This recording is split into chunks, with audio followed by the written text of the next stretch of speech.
ಸ್ವಲ್ಪ ರಿವರ್ಬ್ ಕೊಡ್ತೀರಾ? ಸಾ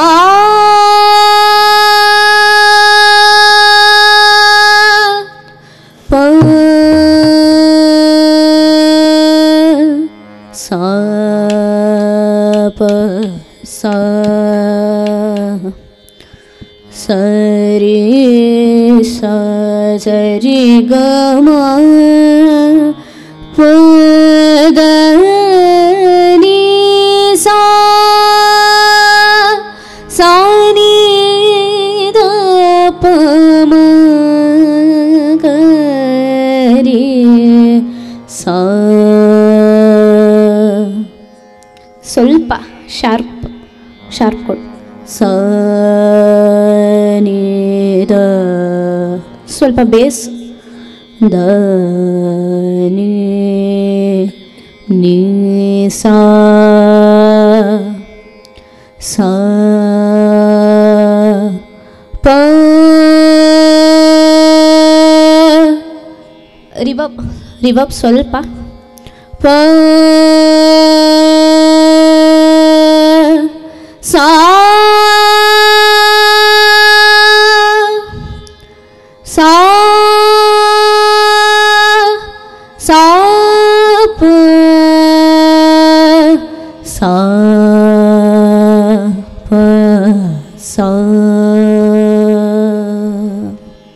ಓಕೆ.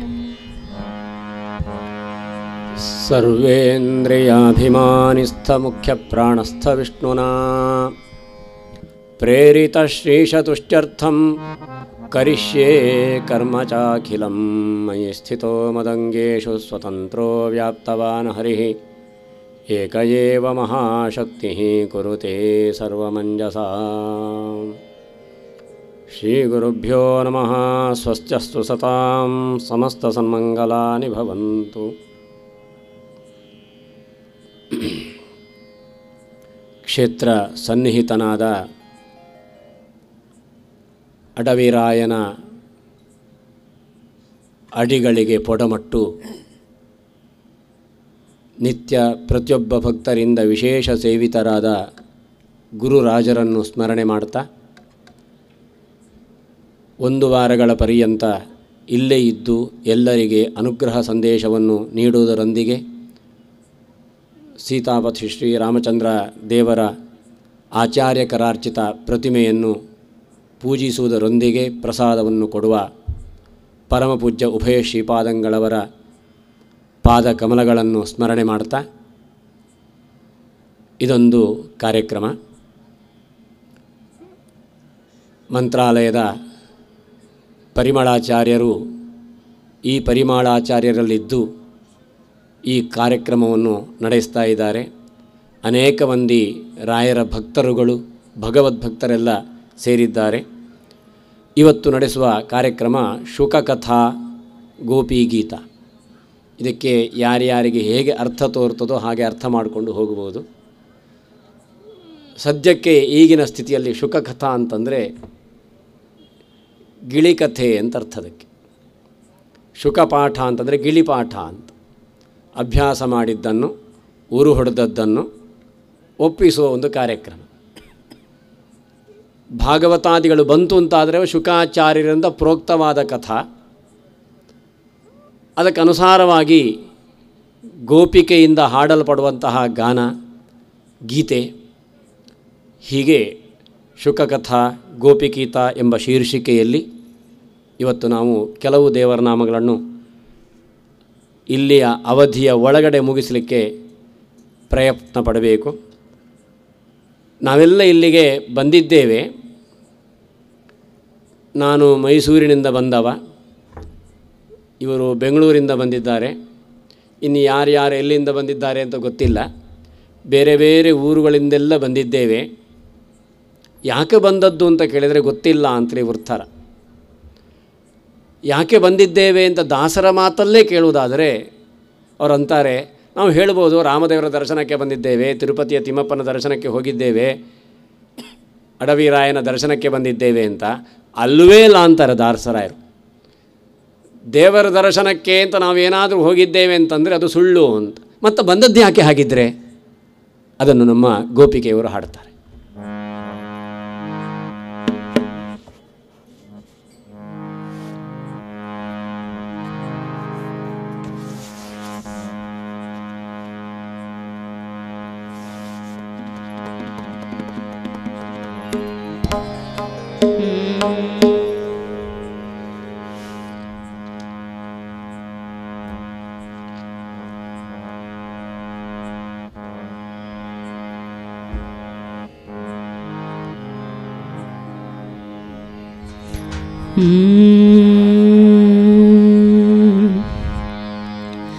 ನಿನ್ನ ದರ್ಶನಕ್ಕೆ ಬಂದವನಲ್ಲವೋ, ಪುಣ್ಯವಂತರ ದಿವ್ಯ ಚರಣ ನೋಡಲು ಬಂದೆ. ಮಹಾಪುಣ್ಯವಂತರ ದಿವ್ಯ ಚರಣ ನೋಡಲು ಬಂದೆ. ನಿನ್ನ ದರ್ಶನಕ್ಕೆ ಬಂದವನಲ್ಲವೋ, ಪುಣ್ಯವಂತರ ದಿವ್ಯ ಚರಣ ನೋಡಲು ಬಂದೆ. ಮಹಾಪುಣ್ಯವಂತರ ದಿವ್ಯ ಚರಣ ನೋಡಲು ಬಂದೆ.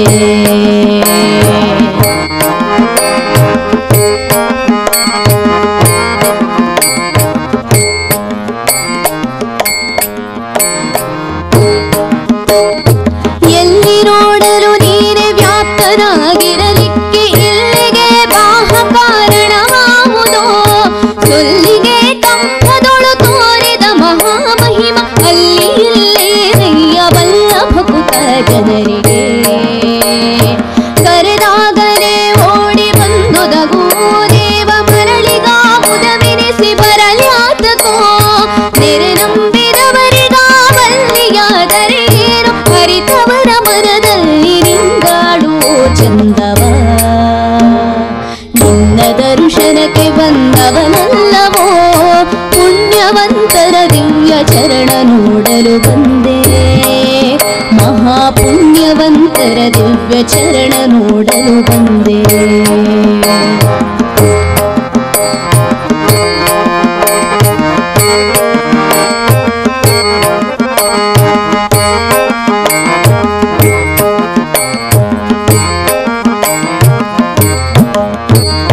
ಜ್ಞಾನಕ್ಕೆ ಸಿಲುಕುವೆ ನಿನ್ನ ಕಾಡಲಿ ಬಹುದು ಜ್ಞಾನಿಗಳು ಎನಿತು ಬರುವರು ಅಲ್ಲಿಗೆ.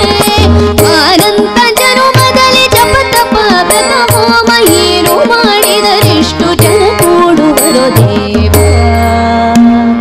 ನೀರಿದ್ದ ಸ್ಥಾನದಲ್ಲಿ ಸರ್ವ ಪುಣ್ಯಕ್ಷೇತ್ರ, ನೀರಿದ್ದ ಸ್ಥಾನದಲ್ಲಿ ಸಕಲ ತೀರ್ಥ, ನೀನಿದ್ದ ಸ್ಥಾನದಲ್ಲಿ ಸಮಸ್ತ ಸಾತ್ವಿಕರು. ನಾನಿದ್ದ ಬರುವುದು ನಿನಗೆ ತಿಳಿಯದು ಸ್ವಾಮಿ. ನಿನ್ನ ದರ್ಶನಕ್ಕೆ ಬಂದವನಲ್ಲವೋ, ಪುಣ್ಯವಂತರ ದಿವ್ಯ ಚರಣ ನೋಡಲು ಬಂದೆ. ಮಹಾಪುಣ್ಯವಂತರ ದಿವ್ಯ ಚರಣ ನೋಡಲು ಬಂದೆ.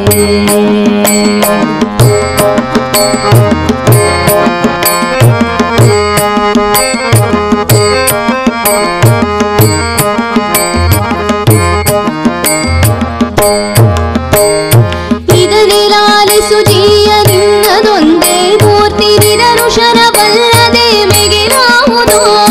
ಪದೇ ಪದೇ ಮಧ್ವಮತ ಹೊಂದಿದ ಸುಜನರ ಹೃದಯದಲ್ಲಿ ಒಂದೊಂದು ಪರಿ ನಿನ್ನ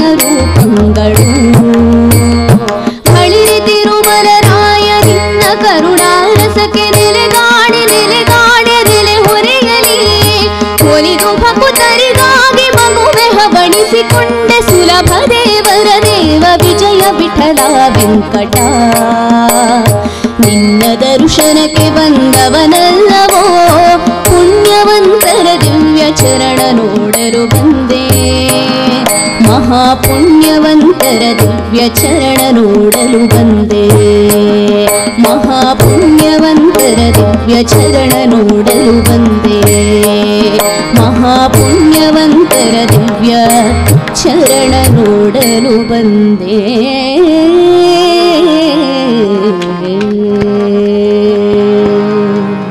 ನಾವು ತೀರ್ಥಯಾತ್ರೆಗೆ ಅಂತ ಹೋಗ್ತೇವೆ. ಯಾಕೆ ಹೋಗ್ತೇವೆ? ತೀರ್ಥಕ್ಷೇತ್ರಗಳ ಸಂದರ್ಶನಕ್ಕೆ. ತೀರ್ಥಕ್ಷೇತ್ರಗಳ ಸಂದರ್ಶನ ಅಂತಂದರೆ ಕೇವಲ ಪ್ರತಿಮೆಯನ್ನು ನೋಡುವಾಗ ಅದೇ ದೇವರಲ್ಲ, ಬರೀ ಆ ನೀರೇ ತೀರ್ಥವಲ್ಲ. ನಹ್ಯಮ್ಮಯಾನಿ ತೀರ್ಥಾನಿ ನದೇವಾ ಮೃಚ್ಛಿಲಾಮಯಾ. ಕೇವಲ ನೀರನ್ನು, ಜಡವಾದ ಜಲವನ್ನು ದೇವರು ಅಂತ ಶಾಸ್ತ್ರಕಾರರು ಕರೆದಿಲ್ಲ. ಪ್ರತಿಮೆಯನ್ನೇ ದೇವರು ಅಂತ ಶಾಸ್ತ್ರಕಾರರು ಕರೆದಿಲ್ಲ. ನ ಪ್ರತೀಕೆ ನಹಿ ಸಹ, ಪ್ರತೀಕವೇ ದೇವರಲ್ಲ. ಶ್ರೀಪಾದಂಗಳವರು ಉಪನ್ಯಾಸ ಮಾಡ್ತಾ ವಿಭೂತಿ ಸಂಧಿಯಲ್ಲಿ ಹೇಳ್ತಾ ಬರ್ತಾ ಇದ್ದಾರೆ. ಬೆಳಗ್ಗೆ ಮಹೇತರ ಉಪನಿಷತ್ತಿನ ಭಾಗವನ್ನೆಲ್ಲ ಹೇಳಿದ್ರೆಲ್ಲ. ದೇವರನ್ನು ಕಾಣುವ ಜಾಗಗಳು ಯಾವುದು, ದೇವರಿರುವಂಥ ವಿಭೂತಿ ರೂಪಗಳು ಎಲ್ಲೆಲ್ಲಿ ಉಂಟು, ನಕ್ಷತ್ರಗಳು, ನೀರು, ಪೃಥಿವಿ, ವಾಯು ಇತ್ಯಾದಿ ಹಲವಾರು. ನಮಗೆ ಯಾವ ಭಾವನೆಯೂ ಬರುವುದಿಲ್ಲ ನೋಡಿ. ಯಾಕೆಂದರೆ ದೇವರ ಚಿಂತನೆ ಬರಬೇಕಾದರೆ ದೇವರು ಅಂದರೆ ಏನು ಅಂತ ಗೊತ್ತಿರಬೇಕಲ್ಲ. ದೇವರು ಅಂತಲೇ ಏನು ಅಂತಲೇ ಗೊತ್ತಿಲ್ಲದಿದ್ದವನಿಗೆ ದೇವರ ಚಿಂತನೆ ಬರುವುದು ಹೇಗೆ?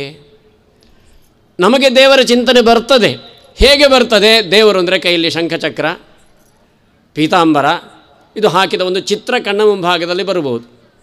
ಆದರೆ ಅದನ್ನೇ ದೇವರು ಅಂತ ಅನ್ನೋಣವೇ, ಅದು ದೇವರು ಅಲ್ಲ ಅಂತ ಶಾಸ್ತ್ರಕಾರರು ಅಂತಾರೆ. ನಮ್ಗೆ ಗೊತ್ತಾಗುವುದು ಹೇಗೆ? ನಾವು ಅದಕ್ಕೋಸ್ಕರ ತೀರ್ಥಯಾತ್ರೆಗೆ ಹೋಗಬೇಕಂತ.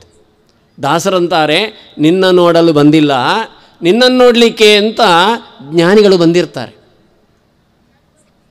ಇನ್ನೊಂದು ಕಡೆಯಲ್ಲಿ ಗೋಪಾಲದಾಸರು ಹೇಳುವಾಗ ದಯವಿರಲಿ ದಯವಿರಲಿ ಅಂತಂದಾಗ ಆ ಹಾಡಲ್ಲಿ ಕೂಡ ಅದನ್ನು ಹೇಳ್ತಾರೆ. ಬರುವುದು ಯಾಕೆ ಅಂತಂದರೆ ಅಲ್ಲಿ ಅನೇಕ ಮಂದಿ ಜ್ಞಾನಿಗಳು ಬರ್ತಾರೆ. ಆ ಜ್ಞಾನಿಗಳಲ್ಲಿ ಹೋಗಿ ಪರಿಪ್ರಶ್ನೇನ ಸೇವಯ, ಅವರನ್ನು ನಾವು ಸೇವಿಸಿ ಅವರಲ್ಲಿ ಕೇಳಿದರೆ, ನನಗೆ ದೇವರು ಅಂದರೆ ಏನು ಗೊತ್ತಿಲ್ಲ, ಸ್ವಲ್ಪ ದೇವರ ಬಗ್ಗೆ ಹೇಳಿ ಅಂತ ಕೇಳಿದವಾಗ ಉಪದೇಕ್ಷಂತಿ ತೇ ಜ್ಞಾನಂ ಜ್ಞಾನಿನಸ್ತತ್ವದರ್ಶಿನಃ, ನಮಗೆ ಭಗವತ್ ಸ್ವರೂಪದ ಬಗ್ಗೆ, ದೇವರ ಬಗ್ಗೆ ಅವರು ವಿವರಣೆ ಕೊಡ್ತಾರೆ. ದೇವರು ಅಂದರೆ ಹೀಗಪ್ಪ, ನಮ್ಮಂತೆ ದೇವರಲ್ಲ. ಕಾಣುವ ಯಾವ ವಸ್ತು ನೇತಿ ಉಪನಿಷತ್ತುಗಳೆಲ್ಲ ದೇವರು ಯಾವುದು ಅಂತ ಕೇಳಿದರೆ ನಮ್ಮ ಕಣ್ಣ ಮುಂಭಾಗದಲ್ಲಿ ಏನೇನುಂಟೋ ಅದು ದೇವರೋ ಅಲ್ಲ, ಮೈಕ ದೇವರೋ ಅಲ್ಲ, ನಾನು ದೇವರೋ ಅಲ್ಲ, ಸೂರ್ಯ ದೇವರೋ ಅಲ್ಲ, ಚಂದ್ರದೇವರೋ ಅಲ್ಲ, ಕಂಬದೇವರೋ ಅಲ್ಲ, ತಾಯಿ ದೇವರೋ ಅಲ್ಲ, ತಂದೆ ದೇವರೋ ಅಲ್ಲ. ನಿಜವಾಗಿ ಅಲ್ಲ ನಮ್ಮಲ್ಲಿ ಇರುವುದು. ಅಲ್ಲ ನಮ್ಮಲ್ಲಿಲ್ಲವಯ್ಯ, ಅಲ್ಲ ನಮ್ಮ ದೇವರು ಅಂತ. ಯಾಕೆಂದರೆ ನಾವು ಕಾಣುವ, ಆದ್ದರಿಂದಲೇ ಪುರುಷ ಸೂಕ್ತ ಹೇಳುವಾಗ ಅತ್ಯತಿಷ್ಠದಶಾಂಗುಲಂ, ನಮ್ಮ ಕಣ್ಣಿಗೆ ಎಷ್ಟು ಎಟಕ್ತದೆ ಅದಕ್ಕಿಂತ ಮತ್ತು ಆ ಕಡೆಗೆ ದೇವರಿದ್ದಾನೆ. ಆದರೆ ದೇವರನ್ನು ನೋಡಲಿಕ್ಕೆ ಬರುವುದಾಗಿದ್ದರೆ, ದೇವಸ್ಥಾನಕ್ಕೆ ಬರುವುದು ಯಾಕೆ? ದೇವರನ್ನು ನೋಡಲಿಕ್ಕೆ, ತಿಮ್ಮಪ್ಪನ ನೋಡಲಿಕ್ಕೆ ಬರುವುದೇ ಹೌದಾಗಿದ್ದರೆ ಆ ತಿಮ್ಮಪ್ಪ ನಮ್ಮ ಮನೆಯಲ್ಲಿಲ್ವೇ? ನಾವು ದೇವಸ್ಥಾನಕ್ಕೆ ದೇವರನ್ನು ನೋಡಲಿಕ್ಕೆ ಹೋಗ್ತೇವೆ ಅಂತ ಹೇಳಿದರೆ, ಅಥವಾ ಹೋಗಿ ಬಂದೆವು ಅಂತ ಹೇಳಿದರೆ ಶಾಸ್ತ್ರಕಾರ ನಮ್ಮ ತುಂಬ ಪೆದ್ರು ಅಂತಾರೆ. ಯಾಕೆಂದರೆ ಈಗ ಹಾಗೆ ದೇವಸ್ಥಾನದಲ್ಲಿ ಮಾತ್ರ ದೇವರು ಇರುವುದಾ? ನಿನ್ನಲ್ಲಿ ದೇವರಿಲ್ವಾ?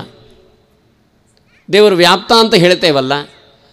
ಅಣುರೇಣು ತೃಣಕಾಷ್ಟ ಪರಿಪೂರ್ಣ ಗೋವಿಂದ, ಎಲ್ಲ ಕಡೆಯಲ್ಲಿ ಒಳ ಹೊರಗಡೆ ವ್ಯಾಪಿಸಿಕೊಂಡ ದೇವರನ್ನು ಕೇವಲ ಒಂದು ಯತ್ಕಿಂಚಿತ್ ಪ್ರದೇಶದಲ್ಲೇ ಒಂದು ಪ್ರಾಕಾರದ ಒಳಗಡೆ, ಒಂದು ಗರ್ಭಗುಡಿಯ ಒಳಗಡೆ, ಒಂದು ಪ್ರತಿಮೆಯ ಒಳಗಡೆ ಮಾತ್ರ ಇದ್ದಾನೆ ಅಂತ ತಿಳ್ಕೊಂಡ್ಬಿಟ್ರೆ ಅದು ದೇವರಿಗೆ ಮಾಡುವ ಅಪಚಾರ. ಆದ್ದರಿಂದ ತೀರ್ಥಕ್ಷೇತ್ರಗಳಿಗೆ ಯಾಕೆ ಹೋಗಬೇಕು ಅಂತಂದರೆ, ತೀರ್ಥಕ್ಷೇತ್ರಕ್ಕೆ ನದ್ಯಾದಿ ತೀರ್ಥಗಳಲ್ಲಿ ವೃದ್ಧ ಜನರ ಸೇರಿ ನಿನ್ನ ತಿಳಿಯಲು ಬಂದೆ, ದಯವಿರಲಿ ದಯವಿರಲಿ ಅಂತ ಅದರಲ್ಲೂ ಕೂಡ ಈ ತತ್ವವನ್ನು ಹೇಳ್ತಾರೆ. ಇಲ್ಲಿ ಕೂಡ ಅದನ್ನು ಹೇಳ್ತಾರೆ. ಅಲ್ಲಿಗೆ ಜ್ಞಾನಿಗಳು ಬಂದಿರ್ತಾರೆ. ಜ್ಞಾನಿಗಳಲ್ಲಿ ಏನಾದರೂ ಹೇಳಿ ಭಗವಂತನ ಬಗ್ಗೆ ಅಂತಂದರೆ ದೇವರ ಪರಿಚಯ ಮಾಡಿಕೊಡ್ತಾರೆ. ಆವಾಗ ನಾವು ದೇವರ ಬಗ್ಗೆ ಗುರುಗಳ ಮೂಲಕವಾಗಿ ತಿಳಿದುಕೊಂಡು ದೇವರಂದರೆ ಏನು ಅಂತ ನಾವು ತಿಳ್ಕೊಳ್ಬೋದು. ದೇವರನ್ನು ತಿಳ್ಕೊಂಡು ದೇವರ ದಾರಿಯಲ್ಲಿ ಸಾಗಲಿಕ್ಕೆ ಆಗ್ತದೆ ಎಂಬ ದೃಷ್ಟಿಯಲ್ಲಿ ಭಗವಂತನ ಪ್ರತಿಮೆ ಪ್ರದರ್ಶನಕ್ಕೆ ಅಥವಾ ದರ್ಶನಕ್ಕೆ ಮಾತ್ರ ನಾವು ದೇವಸ್ಥಾನಕ್ಕೆ ಹೋಗುವುದಲ್ಲ. ನಾವೆಲ್ಲ ಇಲ್ಲಿಗೆ ಬಂದದ್ದು ಯಾಕೆ ಅಂದರೆ, ಇಲ್ಲಿ ನೋಡಿ ಇಷ್ಟು ವಿದ್ವಾಂಸರ ಉಪನ್ಯಾಸ, ಸ್ವಾಮಿಗಳ ಉಪನ್ಯಾಸ, ವಿದ್ವಾಂಸರುಗಳ ಉಪನ್ಯಾಸ, ಎಷ್ಟು ಮಹಿಮೆಗಳು. ನಾವು ಮನೆಯಲ್ಲೇ ಇದ್ದರೆ ನಮಗೆ ಯಾವುದಿದು ಸಿಗ್ತಿರಲಿಲ್ಲ. ಉಪಾಸನೆ ಮಾಡುವ ಕ್ರಮ ಹೇಗೆ? ಈಗ ಆಗ ಹೇಳಿದರು ಅಪ್ಪಣ್ಣಾಚಾರ್ಯ ಬೆಳಗ್ಗೆ 6 ಗಂಟೆ ಅಂತಂದರೆ ಸಾಮಾನ್ಯವಾಗಿ ಅದು ಪಲಿಮಾರಲ್ಲಿ ಕೇಳಿ ಕೇಳಿ ಕೇಳಿ ಅಪ್ಪಣ್ಣಾಚಾರದ್ದು ಪರ್ಯಾಯದಲ್ಲೆಲ್ಲ ಕೇಳಿ ಕೇಳಿ ಉಂಟಲ್ಲ, ಅದೊಂದು ನೈಜವಾಗಿ ದೇವಸ್ಥಾನದ ವೈಕುಂಠದ ಸಪ್ತ ಪ್ರಾಕಾರಗಳನ್ನು ದಾಟಿ ಹೋದಂತೆ ಅದು ಯಾಕೆಂದರೆ ಅವ್ರಿಗೆ ವಿಶ್ಲೇಷಣೆ ಕೊಡ್ತಾ ಹೋಗ್ತಾ ಇರ್ತಾರೆ. ನಾವು ಕಾಮಕ್ರೋಧಾದಿಗಳ ಮೂಲಕ ರಾಗದ್ವೇಷಾದಿಗಳ ಒಳಗೆ ತುಂಬಿಕೊಂಡವರಿಗೆ ದೇವರು ಅಂದರೆ ಬರೀ ಪ್ರತಿಮೆಯನ್ನೇ ದೇವರನ್ನು ತಿಳ್ಕೊಳ್ತೇವೆ. ಅದು ಮನಸ್ಸಿನಿಂದ. ಈಗ ನಾನು ಪ್ರತಿಮೆಯನ್ನು ನೋಡಿ ಮನೆಗೆ ಹೋಗಿ ಅದನ್ನೇ ನಾನು ಜಪ ಮಾಡುವಾಗ ಕಣ್ಣ ಮುಂಭಾಗ ಕಾಣಿಸಿಕೊಂಡ್ರು ಅದು ಮನೋಮಯವಾಯಿತೇ ಹೊರತು ಜ್ಞಾನಾನಂದಮಯನಾದ ದೇವರಾಗಲಿಲ್ಲ. ನಾವೇ ಒಂದು ಆಕಾರ ಕೊಟ್ಟೆ, ಒಂದು ಪ್ರದರ್ಶನಕ್ಕೆ ಒಂದು ಚಿತ್ರ ಉಂಟು, ಅದು ರಾಯರು ಅಂತ. ಅದು ರಾಯರ ಅಲ್ಲ, ಅದು ರಾಯರಲ್ಲ, ರಾಯರ ಪ್ರತೀಕ. ನಾವು ಅದನ್ನೇ ರಾಯರು ಅಂತ ತಿಳ್ಕೊಂಡ್ರೆ ಅದಕ್ಕಿಂತ ನಾವು ವಾಸಿ ಅಂತ ಅನಿಸ್ತದೆ. ಅದರಿಂದಾಗಿ ರಾಯರ ಪ್ರತೀಕ. ರಾಯರ ಪ್ರತೀಕ ಆದರೆ ಪೂಜೆ ಮಾಡಬೇಕಾಗಿಲ್ವೇ? ಹಾಗಿದ್ರೆ ಅದನ್ನು ಬಿಟ್ಟು ನಮ್ಮನ್ನೇ ಮಾಡೋಣವೇ? ಇಲ್ಲ, ಅಲ್ಲಿ ವಿಭೂತಿ ರೂಪ ಉಂಟು. ಹಿಂದಿನ ಸಂಧಿಗೆ ಸ್ವಾಮಿಗಳ ಉಪನ್ಯಾಸಕ್ಕೆ ಹೋದರೆ ಭಗವಂತನ ಸನ್ನಿಧಾನ ವಿಶೇಷ ಉಳ್ಳಂತಹ ಪ್ರದೇಶಗಳು, ತೀರ್ಥಗಳು, ಕ್ಷೇತ್ರಪತಿಗಳೆಲ್ಲ. ಆದ್ದರಿಂದ ಅಲ್ಲಿ ಹೋದಾವಾಗ ಭಗವಂತನ ಬಗ್ಗೆ, ಕ್ಷೇತ್ರಗಳ ಬಗ್ಗೆ ಮಹಿಮೆ ಗೊತ್ತಾಗಬೇಕು ಅಂತಿದ್ದರೆ ಅದಕ್ಕೋಸ್ಕರ ಜ್ಞಾನಿಗಳ ಸಂದರ್ಶನವನ್ನು ನಾನು ಮಾಡಬೇಕಾಗ್ತದೆ. ಆದ್ದರಿಂದ ಈ ದೃಷ್ಟಿಯಲ್ಲಿ ತೀರ್ಥಕ್ಷೇತ್ರಗಳಿಗೆ ಹೋಗುವುದು. ನಾವೆಲ್ಲ ಈಗ ತೀರ್ಥಕ್ಷೇತ್ರಕ್ಕೆ ಬಂದಿದ್ದೇವೆ. ಯಾವ ಕ್ಷೇತ್ರಕ್ಕೆ ಬಂದಿದ್ದೇವೆ ಅಂತಂದರೆ, ಸದ್ಯಕ್ಕೆ ನಮ್ಮನ್ನು ನೋಡಲಿಕ್ಕೆ ಅಂತ ಎತ್ತರದಲ್ಲೊಬ್ಬರು ನಿಂತಿದ್ದಾರೆ. ತುಂಗ ಎಂಬ ಶಬ್ದಕ್ಕೆ ಎತ್ತರ ಅಂತ ಇರ್ತದೆ, ಅದನ್ನು ಉತ್ತುಂಗ ಅಂದರೆ ಮತ್ತು ಎತ್ತರ ಅಂತ. ಅದರಿಂದಾಗಿ ಎತ್ತರದಲ್ಲಿ ನಿಂತು ನಮ್ಮನ್ನು ನೋಡ್ತಾ ಇದ್ದಾರಲ್ವ, ಯಾರವರು? ತುಂಗಾ ತೀರದಿ ನಿಂತ ಯತಿವರ.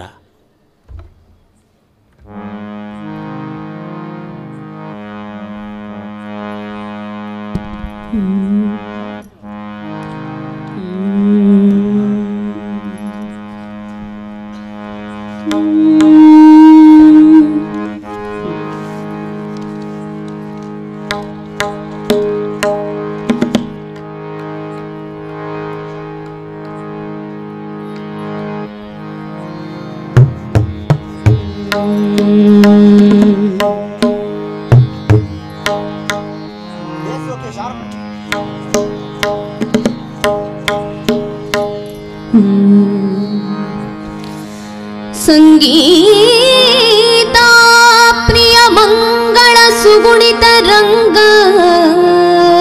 ಮುನಿಕುಲೋತ್ತುಂಗ ಪೀಳಮ್ಮ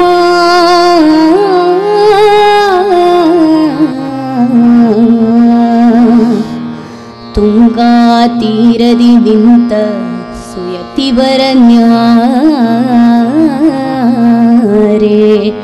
ಪೇಳಮ್ಮಯ್ಯ ಪೇಳಮ್ಮಯ್ಯ ಪೇಳಮ್ಮಯ್ಯ ಪೇಳಮ್ಮಯ್ಯ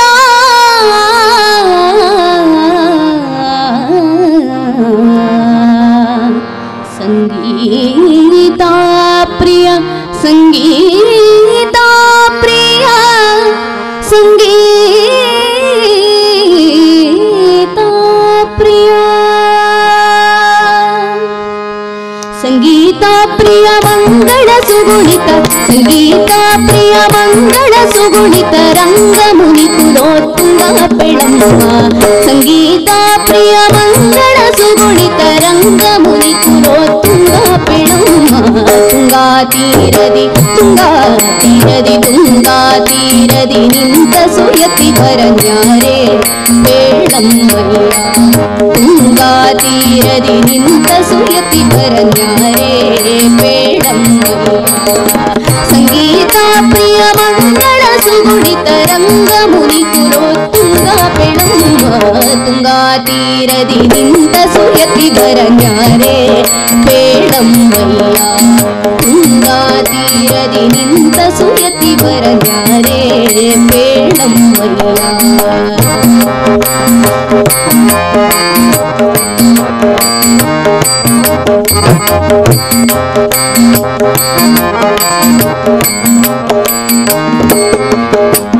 ಚಂದ್ರಸುಮುಖ ಪಣಿಯಲ್ಲಿ ತಿಲಕನ ಮಗಳು ಬೇಡಮ್ಮಯ್ಯ, ಜಲಜಮಣಿಯು ಪೌರಣುಳು ತುಳಸಿ ಮಾಲೆಗಳು ಬೇಡಮ್ಮಯ್ಯ, ಸುಂದರಿತ ಕಮಂಡಲ ದಂಡ ಬನ್ನೆ ಧರಿಸಿಹನೇ ಬೇಡಮ್ಮಯ್ಯ, ಶುದ್ಧ ಹಿರಣ್ಯ ಕರಲ್ಲಿ ಜರಿಸಿದ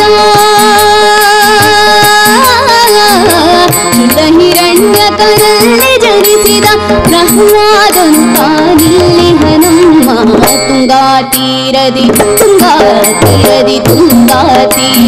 ನಿಂತ ಸುಯತಿ ಬರನ್ಯಾರೆ ಬೇಡಮ್ಮಯ್ಯ, ತುಂಗಾ ತೀರದಿ ನಿಂತ ಸುಯತಿ ಬರನ್ಯಾರೆ ಬೇಡಮ್ಮಯ್ಯ.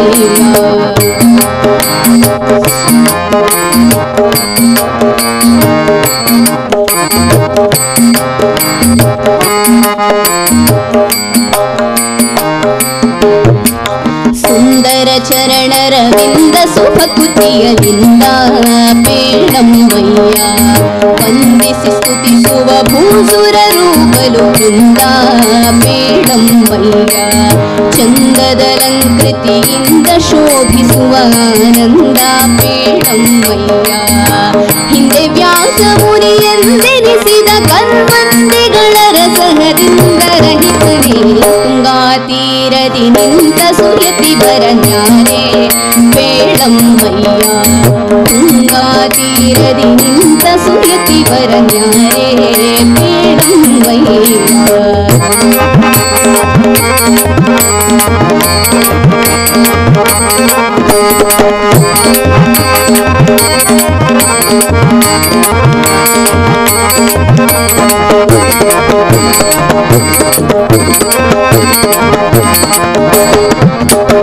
ಅಭಿನವ ಜನಾರ್ದನ ವಿಠಲನ ಧ್ಯಾನಿಸುವ ಬೇಡಮ್ಮಯ್ಯ, ಅಭಿನವ ಜನಾರ್ದನ ವಿಠಲನ ಧ್ಯಾನಿಸುವ ಬೇಡಮ್ಮಯ್ಯ, ಅಭಿವಂದಿಪರಿಗೆ ಅಖಿಲಾರ್ಥವ ಸಲ್ಲಿಸುವ ಬೇಡಮ್ಮಯ್ಯ, ನಭಮಣಿಯಂದರಿ ಭೂಮಿಯಲ್ಲಿ ರಾಜಿಸುವ ಬೇಡಮ್ಮಯ್ಯ, ಶುಭ ಗುಣನಿಧಿ ಶ್ರೀ ರಾಘವೇಂದ್ರಯತಿ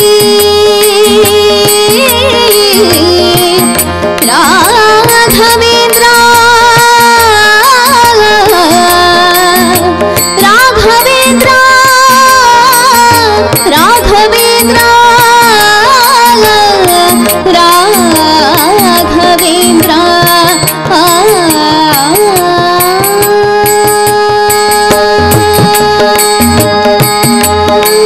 ಶುಭ ಗುಣನಿಧಿ ಶ್ರೀ ರಾಘವೇಂದ್ರಯತಿ, ಶುಭ ಗುಣನಿಧಿ ಶ್ರೀ ರಾಘವೇಂದ್ರಯತಿ, ಅಭುಜ ಭವನದೊಳು ಪ್ರಬಲ ಕಣಮ್ಮ, ತುಂಗಾ ತೀರದಿ ನಿಂತ ಸುಯತಿ ಬರನ್ಯಾರೆ ಬೇಡಮ್ಮಯ್ಯ, ಸಂಗೀತ ಪ್ರಿಯ ಮಂಗಳ ಸುಗುಣಿತ ರಂಗ ಮುನಿ ಕುಲೋತ್ತುಂಗ ಪೆಣಮ್ಮ, ತುಂಗಾ ತೀರದಿ ನಿಂತ ಸುಯತಿ ಬರನ್ಯಾರೆ ಬೇಡಮ್ಮಯ್ಯ, ತುಂಗಾ ತೀರದಿ ನಿಂತ ಸುಯತಿ ಬರನ್ಯಾರೆ ಬೇಡಮ್ಮಯ್ಯ ಬೇಡಮ್ಮಯ್ಯ ಬೇಡಮ್ಮಯ್ಯ. ರಾಘವೇಂದ್ರ ರಾಘವೇಂದ್ರ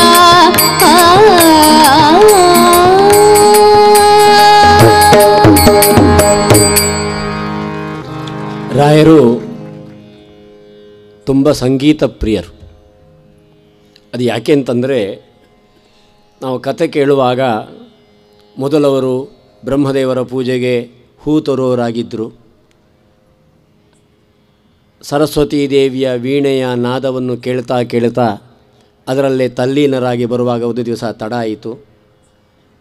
ತದನಂತರದಲ್ಲಿ ಬ್ರಹ್ಮದೇವರು ಭೂಲೋಕಕ್ಕೆ ಹೋಗು ಅಂತ ಹೇಳಿದರು ಅಂತ ಕಥೆಯೆಲ್ಲ ಕೇಳ್ತೇವೆ.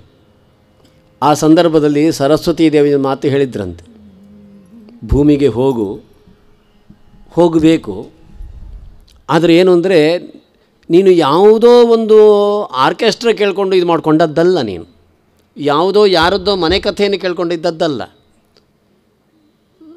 ತನ್ನ ವೀಣೆಯ ನಿನದವನ್ನು ಕೇಳಿಕೊಂಡು ಹೂವನ್ನು ಇದು ಮಾಡುವಾಗ ತನ್ನಿಮಿತ್ತಕವಾಗಿ ತಡಾಯಿತು ಎಂಬ ಕಾರಣಕ್ಕೆ ಭೂಮಿಗೆ ಹೋಗೊಂದು ಕೊಟ್ಟರಾದ್ರಿಂದಾಗಿ ನಾನು ನಿನ್ನ ನಾಲಿಗೆಯಲ್ಲಿ ಬಂದು ಕೂಡ್ತೇನೆ, ಒಂದು ನಲಿತೇನೆ, ನಿನ್ನ ನಾಲಿಗೆಯನ್ನೇ ರಂಗಸ್ಥಳವನ್ನಾಗಿ ಮಾಡಿಕೊಂಡು ಹೇಗೆ ಬೇಕೋ ಹಾಗೆ ಹೊಸ ಹೊಸ ಬಟ್ಟೆಯನ್ನು ಉಟ್ಟುಕೊಂಡು ನಾನು ಕುಣಿತೇನೆ. ಜೊತೆಗೆ ನೈಜವಾಗಿ ನನ್ನಲ್ಲಿರುವಂಥ ವೀಣೆ ಉಂಟಲ್ಲ, ಇದು ನಿನಗೆ ನೈಜವಾಗಿ ಆ ಸಂಗೀತದ ಇದು ರಕ್ತದಲ್ಲೇ ಬರುವಂತೆ ಅನುಗ್ರಹಿಸ್ತೇನೆ ಅಂತ ಸರಸ್ವತಿ ದೇವಿಯ ವಿಶೇಷ ಅನುಗ್ರಹದಿಂದ ಅವರು ವೀಣೆಯಲ್ಲಿ ಒಳ್ಳೆ ಪ್ರವೀಣರು, ಒಳ್ಳೆ ವೈಣಿಕರು ರಾಘವೇಂದ್ರ ಸ್ವಾಮಿಗಳು.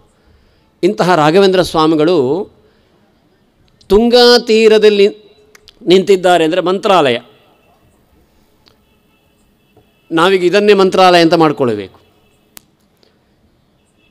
ಸಾಮಾನ್ಯವಾಗಿ ಎತ್ತರದಲ್ಲಿ ನಿಲ್ಲುವುದು ಯಾವಾಗ ಅಂತಂದರೆ ಅದು ಕೂಡ ಈಗ ನೋಡಿ, ಕೆಳಗೆ ನೀರಿಗೆ ಒಬ್ಬ ಬಾವಿಗೆ ಬಿದ್ದಿದ್ದಾನೆ ಅಂತ ಇಟ್ಟುಕೊಳ್ಳಿ. ಒಬ್ಬ ಬಾವಿಗೆ ಬಿದ್ದವನನ್ನು ಮೇಲಿಂದ ಒಬ್ಬ ಎತ್ತಬೇಕು ಅಂತಿದ್ದರೆ ಆ ಬಾವಿಯಿಂದ ಒಂದು 10 ಮೀಟ್ರ್ ದೂರದಲ್ಲಿ ನಿಂತುಕೊಂಡು ಹಗ್ಗ ಹಾಕಿ ನೀನು ಎತ್ತುತ್ತೇನೆ ಅಂದರೆ ಎತ್ತಲಿಕ್ಕೆ ಆಗ್ತದಾ? ಹಾಗಿದ್ದರೆ ಬಾವಿಯಲ್ಲಿ ಬಿದ್ದ ವ್ಯಕ್ತಿಯನ್ನು ಮೇಲಕ್ಕೆ ಎತ್ತಬೇಕು ಅಂತಿದ್ದರೆ ಆ ಬಾವಿಯ ದಂಡೆಯಲ್ಲೇ ನಿಲ್ಲಬೇಕಾಗ್ತದೆ, ಆ ತೀರದಲ್ಲೇ ನಿಲ್ಲಬೇಕಾಗ್ತದೆ. ಆದ್ದರಿಂದ ಎತ್ತರದ ತೀರದಲ್ಲಿ ನಿಂತು ಬಾನನ ಬಳಿಗೆ ಅಂತ ರಾಯರು ಎತ್ತುವುದಕ್ಕೋಸ್ಕರ ಆ ತುಂಗ ತೀರದಲ್ಲಿ ನಿಂತಿದ್ದಾರಂತೆ. ಈ ಭಾಗವತದಲ್ಲಿ ಒಂದು ಮಾತು ಬರ್ತದೆ. ವಸ್ತು ಅವರು ನರಸಿಂಹದೇವರು ಬಾಪನ ಜೊತೆಗೆ ಮೋಕ್ಷ ಕೊಟ್ಟು ಬಿಡ್ತೇನೆ ಅಂತನ್ನುವಾಗ ಪ್ರಹ್ಲಾದರೊಂದು ಮಾತನ್ನು ಹೇಳ್ತಾರಂತೆ, ಈ ಏನೂ ಗೊತ್ತಿಲ್ಲದ ದೈತ್ಯ ಮಕ್ಕಳನ್ನು ಬಿಟ್ಟು ನಾನೊಬ್ಬನೇ ಹೇಗೆ ಬರಲಿ ಅಂತ. ಪಾಪ ಏನೂ ಗೊತ್ತಿಲ್ಲವರಿಗೆ, ಒಳ್ಳೆ ಸಾತ್ವಿಕ ಚೇತನರಿದ್ದಾರೆ. ಯಾಕೆಂದರೆ ಅದಕ್ಕಿಂತ ಮುಂಚೆ ಎಲ್ಲ ಎಷ್ಟು ಹೇಳಬೇಕು, ನಹ್ಯಚ್ಯುತಂ ಪ್ರೀಣಯತಃ ಬಹು ಆಯಾಸಃ ಅಸುರಾರ್ಭಕಾಃ, ಉಪದೇಶ ಎಷ್ಟು ಕೊಡಬೇಕು ಅಷ್ಟು ಕೊಟ್ಟಾಗಿದೆ. ಒಳ್ಳೆ ಸಾತ್ವಿಕ ಚೇತನರಿದ್ದಾರೆ, ಅವರನ್ನೆಲ್ಲ ಬಿಟ್ಟು ನಾನು ಹೇಗೆ ಬರುವುದು ಅಂತ ಕೇಳಿದ್ರಂತೆ. ವಸ್ತು ನೋಡಿ, ಅಲ್ಲಿ ಒಂದು ಭಾಗವತದಲ್ಲಿ ಮಾತು ಹೇಳುವಾಗ ಮಹಾಭಾಗವತೋಸುರಃ ಅಂತ ಒಂದು ವಾಕ್ಯ ಉಂಟು, ಪ್ರಹ್ಲಾದರನ್ನು ಹೇಳುವ ಮಾತು. ಅದರಲ್ಲಿ ಜ್ಯೇಷ್ಠರು ಶ್ರೇಷ್ಠರಾದವನು ಪ್ರಹ್ಲಾದ, ಅವನು ಮಹಾಭಾಗವತ ಅಸುರ ಅಂತ. ಅದು ಪರಸ್ಪರ ವಸ್ತು ಒಂದು ರೀತಿಯಲ್ಲಿ ವಿರುದ್ಧವಾದದ್ದು. ಯಾಕೆಂದರೆ ಮಹಾಭಾಗವತೋತ್ತಮ ಹೌದಾಗಿದ್ದರೆ ಅಸುರನಾಗುವುದು ಹೇಗೆ? ಅವನು ಅಸುರನೇ ಹೌದಾಗಿದ್ದರೆ ಮಹಾಭಾಗವತೋತ್ತಮನಾಗುವುದು ಹೇಗೆ? ಅದಕ್ಕೆ ವಿಜಯಧ್ವಜರು ವ್ಯಾಖ್ಯಾನ ಬರೀತಾ, ಅಸುರಃ ಅಂತಂದರೆ ಅಸೌರಮತೆ, ಅಸುಹು ನಾಮ ಪ್ರಾಣಃ, ವಾಯುನಾಚ ಸಮಾವಿಷ್ಟ, ಪ್ರಹ್ಲಾದೋ ನಿತ್ಯಭಕ್ತಿಮಾನ್.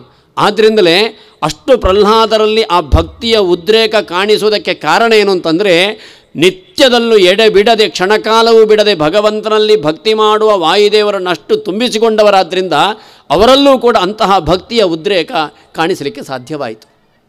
ಆದ್ದರಿಂದ ಅಸುರ ಎಂಬ ಶಬ್ದಕ್ಕೆ ಸುರ ವಿರೋಧಿ ಅಂತ ಅರ್ಥ ಅಲ್ಲ, ಹೊರತು ಅಸೌರಮತೆ ಆ ರೀತಿ ಅರ್ಥ ಇಟ್ಟುಕೊಂಡಾವಾಗ ನಾವು ಕೂಡ ಅಸುರರೇ. ಅಂದರೆ ಪ್ರಾಣದೇವರಲ್ಲಿ ರಮಿಸುವವರು ಅಂತ ಅರ್ಥ ಅಲ್ಲ, ಪ್ರಾಣದಲ್ಲಿ ನಮಗೆ ಬದುಕಿದ್ರೆ ಸಾಕು. ಒಟ್ಟಿಗೆ ನಮ್ಮ ಇಂದ್ರಿಯಗಳು ನಮ್ಮ ಪ್ರಾಣ ಚೆನ್ನಾಗಿರಬೇಕು. ಈ ಅರ್ಥದಲ್ಲಿ ನಾವು ಅಸುರರು. ಪ್ರಹ್ಲಾದರು ವಾಯುದೇವರಲ್ಲಿ ಆಸಕ್ತರಾಗಿ ಭಗವಂತನಲ್ಲಿ ಆದ್ದರಿಂದ ಅವರು ಅಸುರರು, ಮಹಾಭಾಗವತೋತ್ತಮರು ಅಂತ. ಇಂತಹ ಆ ಪ್ರಹ್ಲಾದರು ವ್ಯಾಸರಾಯರಾಗಿ ತದನಂತರಲ್ಲಿ ರಾಘವೇಂದ್ರ ಸ್ವಾಮಿಗಳ ಬರುವಾಗ ಅಂತಾರೆ ಅವರು, ಚೆಲ್ಲುವ ಸುಮುಖ, ಫಣೆಯಲ್ಲಿ ತಿಲಕ, ಒಳ್ಳೆಯ ಊರ್ಧ್ವಪುಂಡ್ರಗಳನ್ನು 12 ನಾಮಗಳನ್ನು ಹಾಕ್ಕೊಂಡಿದ್ದಾರೆ, ಧರಿಸಿದ್ದಾರೆ. ಕೊರಳಲ್ಲಿ ಕಮಲಾಕ್ಷಿ ಮಣಿ ಉಂಟು, ತುಳಸಿ ಮಾಳೆಗಳೆಲ್ಲ ಉಂಟು, ಕೈಯಲ್ಲಿ ದಂಡ ಉಂಟು, ಒಂದು ಕೈಯಲ್ಲಿ ಕಮಂಡಲು ಉಂಟು. ಅವರಿಗೆ ದಂಡಿಸಲಿಕ್ಕೂ ಗೊತ್ತು, ನೀರು ಪ್ರೋಕ್ಷಣೆ ಮಾಡಿ ಮೂರ್ಛೆ ಬಿದ್ದವರನ್ನು ಎಬ್ಬಿಸಲಿಕ್ಕೂ ಗೊತ್ತು. ದಿಕ್ಕು ದಿಸೆ ಇಲ್ಲದಿದ್ದವರಿಗೆ ತಾವು ಆಶ್ರಯದಾತರಾಗಲಿಕ್ಕೂ ಗೊತ್ತು. ಈ ದೃಷ್ಟಿಯಲ್ಲಿ ಒಂದು ರೀತಿಯಲ್ಲಿ ರಾಯರನ್ನು ನಾವು ರೀತಿಯಲ್ಲಿ ದಂಡ ಕಮಂಡಲು ಕೈಲಿ ಹಿಡ್ಕೊಂಡಿದ್ದಾರೆ ಅಂತ ಒಂದು ಚಿಂತನೆಯನ್ನು ಮಾಡಿಕೊಂಡ್ರೆ, ದಂಡ ಯಾವುದಕ್ಕೆ? ಅದ ಅಂತಂ ದಮಯಿತ್ವಾಮಾಂ, ಮಾರ್ಗೇ ಸಂಸ್ಥಾಪಯನ್ ಸ್ವಯಂ. ಕೈಯಲ್ಲಿ ದಂಡ ಇರುವುದು ಯಾಕೆ ಅಂತಂದರೆ, ನಮಗೆಲ್ಲ ಈಗ ಬ್ರಹ್ಮಚಾರಿಗಳಿಗೆ, ಗೃಹಸ್ಥರಿಗೆ, ಸನ್ಯಾಸಿಗಳಿಗೆಲ್ಲ ದಂಡ ಉಂಟು. ಸಭೆಯಲ್ಲಿ ಯಾರೇನು ಗೃಹಸ್ಥರಿಗೂ ದಂಡ ಉಂಟಾ ಅಂತ ಕೇಳಬೇಡಿ, ಉಂಟು, ನಾವು ಬಿಟ್ಟಿದ್ದೇವೆ ಅಷ್ಟೇ. ಕೇವಲ ವಿವಾಹ ದಿವಸದಲ್ಲಿ ಮಾತ್ರ ಅದನ್ನು ಬಂದು ಹೋಗ್ತದೆ. ಅದು ಗೃಹಸ್ಥರಿಗೂ ದಂಡ ಉಂಟು. ಯಾಕೆ ದಂಡ ಯಾಕೆ ಅಂತಂದರೆ, ದಂಡದ ಕೆಲಸ ಏನು? ಎರಡು ಬಾರಿಸುವುದಷ್ಟೆ. ಅದಾಂತಂ ದಮಯಿತ್ವ, ಇಂದ್ರಿಯ ನಿಗ್ರಹ ಇಲ್ಲದೆ ಏನೇನೋ ತಿನ್ನಬೇಕು, ಏನೇನೋ ನೋಡಬೇಕು, ಏನೇನೋ ಹೇಳಬೇಕು ಅಂತ ಅನಿಸಿದ ಸಂದರ್ಭದಲ್ಲಿ ಆ ದೊನ್ನೆಯಲ್ಲಿ ನಾವೇ ಎರಡು ಪೆಟ್ಟು ಕೊಟ್ಕೊಳ್ಬೇಕಂತ. ಕೈ ಹಾಕಬೇಡ ಅದಕ್ಕೆ ಅಂತ, ಅದನ್ನು ಬಾಯಿಗೆ ಹಾಕಬೇಡ ಅಂತ, ಅದು ನಿಷಿದ್ಧ ಅಂತ. ಮಾರ್ಗೇ ಸಂಸ್ಥಾಪಯನ್, ಸನ್ಮಾರ್ಗದಲ್ಲಿ ನಮ್ಮನ್ನು ಕೊಂಡೋಗುವುದಕ್ಕೋಸ್ಕರವೇ ನಮ್ಮ ಕೈಯಲ್ಲಿ ದಂಡ ಬರುವುದು.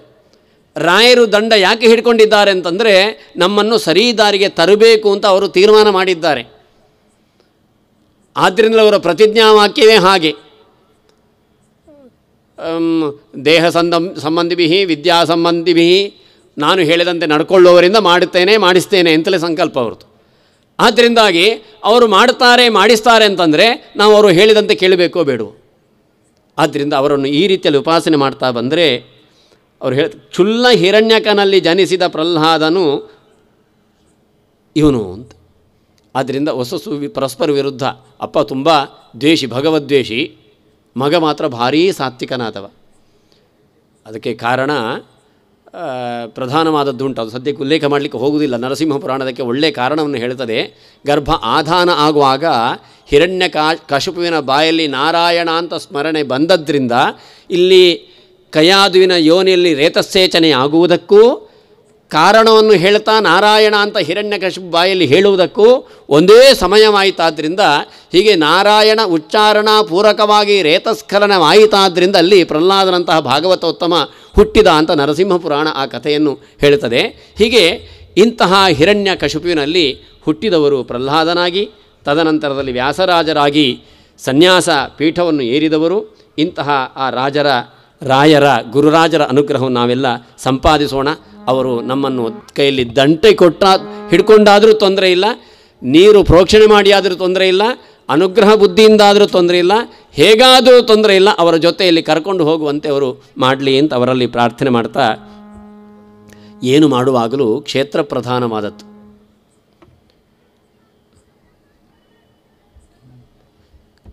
ಈ ಕ್ಷೇತ್ರಪತಿಗೆ ಹೆಸರು ಅಡವಿರಾಯ ಅಂತ. ಆ ಅಡವಿರಾಯ ಎಂಬ ಶಬ್ದದ ಅರ್ಥ ಏನು ಗೊತ್ತಾ? ವನದಲ್ಲಿರುವವ ಅಂತ, ಕಾಡನ್ನು ನೋಡಿಕೊಳ್ಳುವವ ಅಂತ. ಅದು ಅವನಿಗೆ ಯಾಕೆ ಬಂತು ಅಂತಂದರೆ, ಆ ಸುಂದರಕಾಂಡದಲ್ಲಿ ಅದ್ಭುತವಾಗಿ ವರ್ಣನೆ ಮಾಡ್ತಾರೆ. ನಿಜವಾಗಿ ಸುಂದರಕಾಂಡಕ್ಕೆ ಒಂದು ಮಾತನ್ನು ಹೇಳ್ತಾರೆ, ಸುಂದರೇ. ಅದಕ್ಕೆ ನೋಡಿ, ಉಳಿದ ಕಾಂಡಗಳೆಲ್ಲ ಉಂಟಲ್ಲ, ಬೇರೆ ಬೇರೆ ಕಾಂಡಗಳೆಲ್ಲ ಉಂಟು, ಬಾಲಕಾಂಡ, ಅಯೋಧ್ಯಕಾಂಡ, ಅರಣ್ಯಕಾಂಡ, ಬೇರೆ ಬೇರೆ ಕಾಂಡಗಳೆಲ್ಲ. ಆ ಕಾಂಡಕ್ಕೆ ಮಾತ್ರ ಸುಂದರಕಾಂಡ ಅಂತ. ಅದು ಯಾಕೆ? ಪ್ರಾಣದೇವರನ್ನು ಹೇಳುವ, ಹನುಮಂತ ದೇವರ ಚರಿತ್ರೆಯನ್ನು ಹೇಳುವ, ವಿಶೇಷವಾಗಿ ಹೇಳುವ ಇದಕ್ಕೆ ಸುಂದರಕಾಂಡ ಅಂತ ಯಾಕೆ ಹೆಸರು ಕೊಟ್ಟರು ಅಂತಂದರೆ, ಎರಡು ಕಾರಣ ಹೇಳ್ತಾರೆ.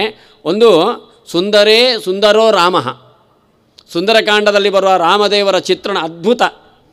ಸುಂದರೇ ಸುಂದರಿ ಕಥಾ, ಸುಂದರೇ ಸುಂದರಿ ಲಂಕಾ, ಸುಂದರೇ ಕಿಂ ನ ವಿದ್ಯತೆ.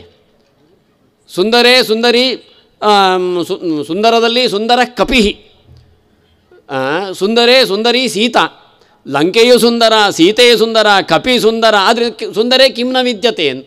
ಸುಂದರಕಾಂಡದಲ್ಲಿ ಸುಂದರ ಅಲ್ಲದಿದ್ದದ್ದು ಯಾವುದೂ ಇಲ್ಲ, ಎಲ್ಲವೂ ಸುಂದರವೇ. ಅದು ಒಂದು ಏನು ಮಾಡಿತ್ತು ಗೊತ್ತಾ? ಅದಕ್ಕೆ ಹೆಸರೇ ಕಪಿ ಅಂತ.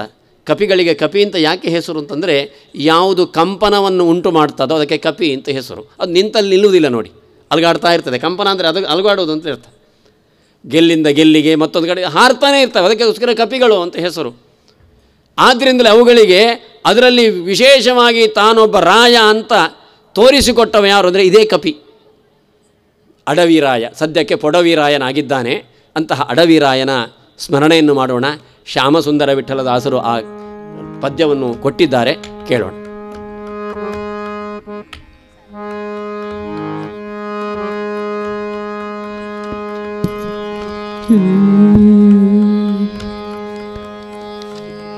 ಇವಾಗ ಹಾಡ್ತಾ ಇರೋ ಹಾಡು ರಾಗ ಬೃಂದಾವನಿ ಸಾರಂಗದಲ್ಲಿ ನಾನು ರಾಗ ಸಂಯೋಜನೆ ಮಾಡಿದ್ದೇನೆ. ಅದೊಂದು ಸಣ್ಣ ಪ್ರಯತ್ನ ತಮ್ಮೆಲ್ಲರ ಮುಂದೆ ಪ್ರಸ್ತುತ ಪಡಿಸಲಿದ್ದೇನೆ.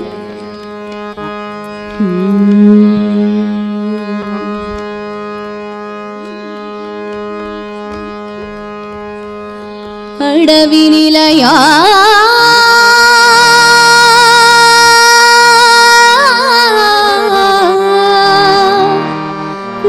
ನಿನ್ನಡಿಗೆರಗುವೆ ಕರ ಪಿಡಿದು ಪಾಲಿಸಯ್ಯ ಪಾಲಿಸಯ್ಯ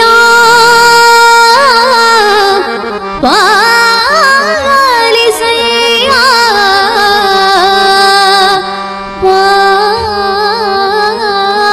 ಪಾಲಿಸಯ್ಯ ಅಡವಿ ನಿಲಯ ನಿನ್ನಡಿಗೆರಗುವೆ ಕರ ಪಿಡಿದು ಪಾಲಿಸಯ್ಯ ಕರ ಪಿಡಿದು ಪಾಲಿಸಯ್ಯ ಅಡವಿ ನಿಲಯ ನಿನ್ನಡಿಗೆರಗುವೆ ಕರ ಪಿಡಿದು ಪಾಲಿಸಯ್ಯ ಕರ ಪಿಡಿದು ಪಾಲಿಸಯ್ಯ ನುಡಿನುತ ಭಾರತಿ ಒಡೆಯನೆ ಪ್ರಾರ್ಥಿಪೆ ನುಡಿನುತ ಭಾರತಿ ಒಡೆಯನೆ ಪ್ರಾರ್ಥಿಪೆ ಬಿಡಿಸು ಭವದ ಮಾಯಾ ಬಿಡಿಸು ಭವದ ಮಾಯಾ ಅಡವಿ ನಿಲಯ ನಿನ್ನಡಿಗೆರಗುವೆ ಕರ ಪಿಡಿದು ಪಾಲಿಸಯ್ಯ ಕರ ಪಿಡಿದು ಪಾಲಿಸಯ್ಯ ಅಡವಿ ನಿಲಯ ನಿನ್ನಡಿಗೆರಗುವೆ ಕರ ಪಿಡಿದು ಪಾಲಿಸಯ್ಯ ಕರ ಪಿಡಿದು ಪಾಲಿಸಯ್ಯ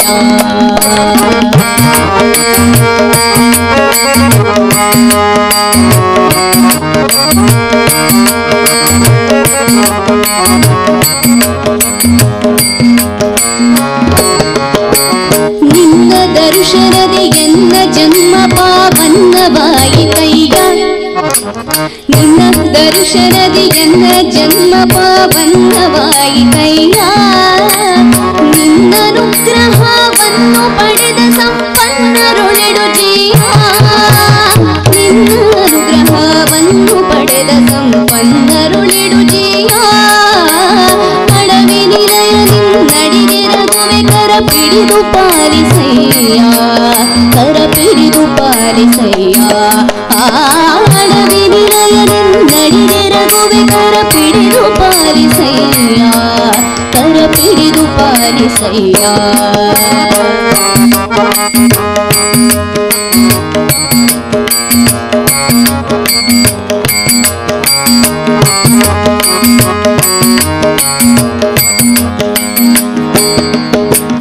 ತರುಚರ ನರದ್ವಿಜ ಬರರೂಪತ್ರಯ ಧರಿಸಿದಂಥ ದೇವ ತರುಚರ ನರದ್ವಿಜ ಬರರೂಪತ್ರಯ ಧರಿಸಿದಂಥ ದೇವ ಗುರುಳ ದೈತ್ಯ ಪರಿವಾರ ಗರ್ವಹರ ಶರಣರ ಸಂಜೀವ ಗುರುಳ ದೈತ್ಯ ಪರಿವಾರ ಗರ್ವಹರ ಶರಣರ ಸಂಜೀವ ಅಡವಿ ನಿಲಯ ನಿನ್ನಡಿಗೆರಗುವೆ ಕರ ಪಿಡಿದು ಪಾಲಿಸಯ್ಯ ಕರ ಪಿಡಿದು ಪಾಲಿಸಯ್ಯ ಅಡವಿ ನಿಲಯ ನಿನ್ನಡಿಗೆರಗುವೆ ಕರ ಪಿಡಿದು ಪಾಲಿಸಯ್ಯ ಕರ ಪಿಡಿದು ಪಾಲಿಸಯ್ಯ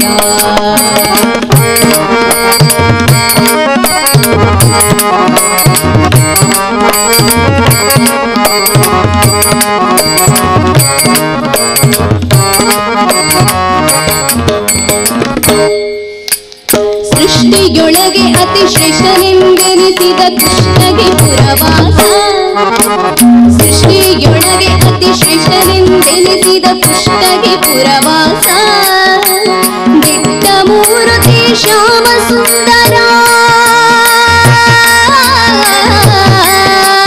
ವಿಠಲ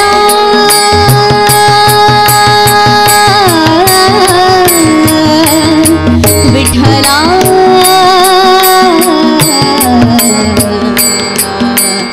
ವಿಠಲ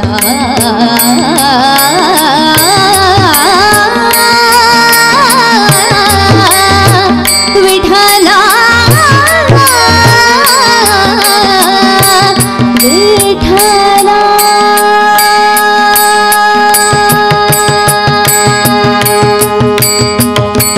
ಸೃಷ್ಟಿಯೊಳಗೆ ಅತಿ ಶ್ರೇಷ್ಠನೆಂದೆನಿಸಿದ ಕೃಷ್ಣಗೆ ಪುರವಾಸ ದಿಟ್ಟ ಮೂರ್ತಿ ಶ್ಯಾಮ ಸುಂದರ ವಿಠಲ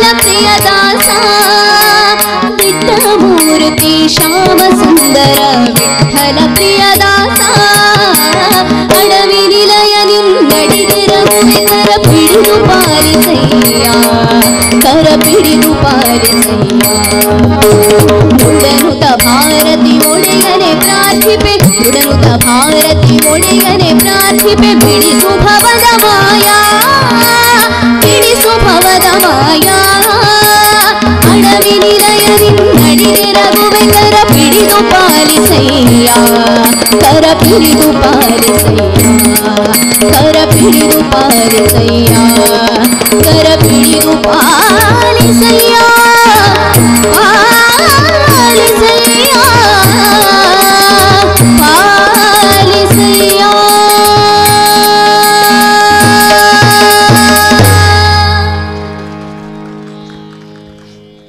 ಹನುಮಂತ ದೇವರು ಅಂದರೆ ಹಾಗೇನೆ 240-250 ವರ್ಷದ ಕೆಳಗಡೆ ಅದು ಭೂಮಿಯಲ್ಲಿ ಒಬ್ಬರಿಗೆ ಸ್ವಪ್ನವಾಗಿ ಸಿಕ್ಕಿದ್ದು ಅಂತೆ ಆ ಪ್ರತಿಮೆ.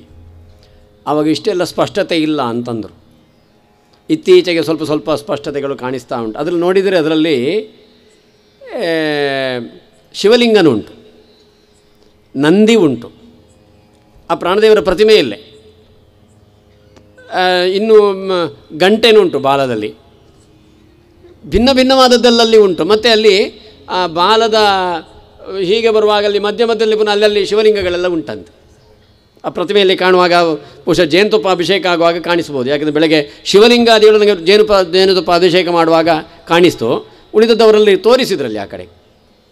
ಹೀಗೆ ಒಂದು ಅದ್ಭುತವಾದದ್ದು. ಅದಕ್ಕೆ ಸ್ವಪ್ನ ಸೂಚಿತವಾಗಿ ನಾನು ಇಲ್ಲಿದ್ದೇನೆ, ನನ್ನನ್ನು ತೆಗಿ ಅಂತ ಅಂದುಕೊಂಡು ಮತ್ತೆ ಬಂದು ಕೂತ ಅಡವಿರಾಯ. ಅವನು ಬಹುಶಃ ಇಲ್ಲಿ ಕೂತ ಮೇಲೆ ಅಡವಿ ಹೋಗಿ ಪೊಡವಿ ಆಯ್ತಿದೆ. ಯಾಕೆಂದರೆ ಕುಷ್ಟಗಿಯಲ್ಲಿ ಅವ್ರು ಹೇಳ್ತಾರೆ, ಈಗ ಸಾಮಾನ್ಯ ಇಲ್ಲಿ ಒಳ್ಳೆ ಸ್ಥಿತಿವಂತರಿದ್ದಾರೆ ಎಂದರು. ಯಾರು ಕುಷ್ಟಗಿಯಲ್ಲಿ ಸ್ವಲ್ಪ ಸ್ಥಿತಿವಂತರಿದ್ದಾರೆ, ಅನುಕೂಲವಸ್ತರಿದ್ದಾರೆ ಅಂತ. ಅದು ಯಾಕೆಂದರೆ ಅದು ಅವನ ಕಾರುಬಾರುಗಳಲ್ಲಿ. ಅವನಿಗೆ ಹೆದರ್ಕೊಳ್ಳುವುದು ಯಾಕೆ ಅಂತಂದರೆ, ಎಲ್ರಿಗೂ ನೆನಪು ಯಾವುದಂದರೆ ಅವನ ಪ್ರಮದಾವನ ಭಂಜನ ನೆನಪಿಟ್ಟು ಪ್ರತಿಯೊಬ್ಬರಿಗೂ. ಯಾವುದು ಪ್ರಮದಾವನ? ಲಂಕೆಯಲ್ಲಿದ್ದದ್ದು, ರಾವಣನ ಲಂಕೆಯಲ್ಲಿದ್ದ ಪ್ರಮದಾವನ ಉಂಟಲ್ಲ ಅದು ಎಲ್ರಿಗೂ ನೆನಪು ಬರ್ತಾಯಿತ್ತು ಆವಾಗ. ಯಾಕೆ ಅದು ನೆನಪು ಬಂತು ಅಂತಂದರೆ ಅದು ಪುಡಿಯಾಯಿತು, ಆದ್ದರಿಂದ ನೆನಪು ಬಂತು. ಈ ಅನ್ವೇಷಣೆಗೆ ಹೋದ ಹನುಮಂತ ಹುಡುಕಿ ಹೋಗ್ತಾನೆ. ವಾಲ್ಮೀಕಿ ರಾಮಾಯಣದಲ್ಲಿ ಬರುವ ಕಥೆ ನಮಗೆ ಎಷ್ಟು ಬೇಕು ಅಷ್ಟಕ್ಕೆ ಮಾತ್ರ ಇಟ್ಟುಕೊಳ್ಳೋಣ. ಅಲ್ಲಿ ಮಂದೋದರಿಯನ್ನು ಕಂಡು ಇವಳು ಸೀತೆ ಅಂತ ತಿಳ್ಕೊಂಡ ಅಂತ ಉಂಟು. ಅದು ಕಾವ್ಯ, ಆದ್ದರಿಂದಾಗಿ ಹಾಗುಂಟು. ತನಗೆ ಬೇಕಾದ ವಸ್ತು, ತಾನು ಯಾರಿಗಾಗಿ ಇಷ್ಟು ಪರಿಶ್ರಮ ಪಡ್ತಾ ಇದ್ದಾನೆ ಆ ವಸ್ತು ಸಿಕ್ಕಿತು ಅಂತಂದರೆ ಖುಷಿ ಅಲ್ವಾ?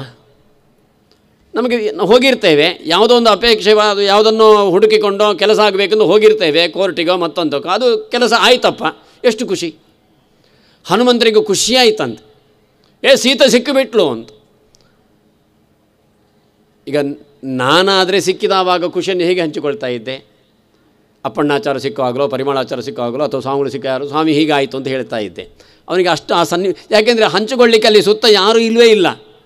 ಇದ್ದವರೆಲ್ಲ 1 ಮುಖದ್ದು, 2 ಮುಖದ್ದು, 4 ಮುಖದ್ದು, ಕತ್ತೆ ಮುಖದ್ದು, ಈ ಬೇರೆ ಬೇರೆ ರೂಪದ್ದೆಲ್ಲ ಇದ್ದದ್ದೆಲ್ಲ ವಿಕಾರವಾದದ್ದೇ ಇದ್ದದ್ದು.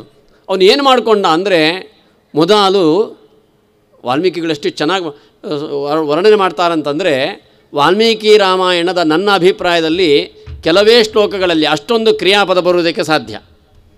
ಆಸ್ಫೋಟಯಾಮಾಸ ಚುಚುಂಬ ಪುಚ್ಛಂ ನನರ್ಥ ಚಿಕ್ರೀಡ ಜಗೌ ಜಗಾಮ ಸ್ತಂಭಾನರೋಹನ್ನಿಪಪಾತ ಭೂಮೌ ನಿದರ್ಶಯನ್ ಸ್ವಾಂ ಪ್ರಕೃತಿಂ ಕಪೀನಾಂ.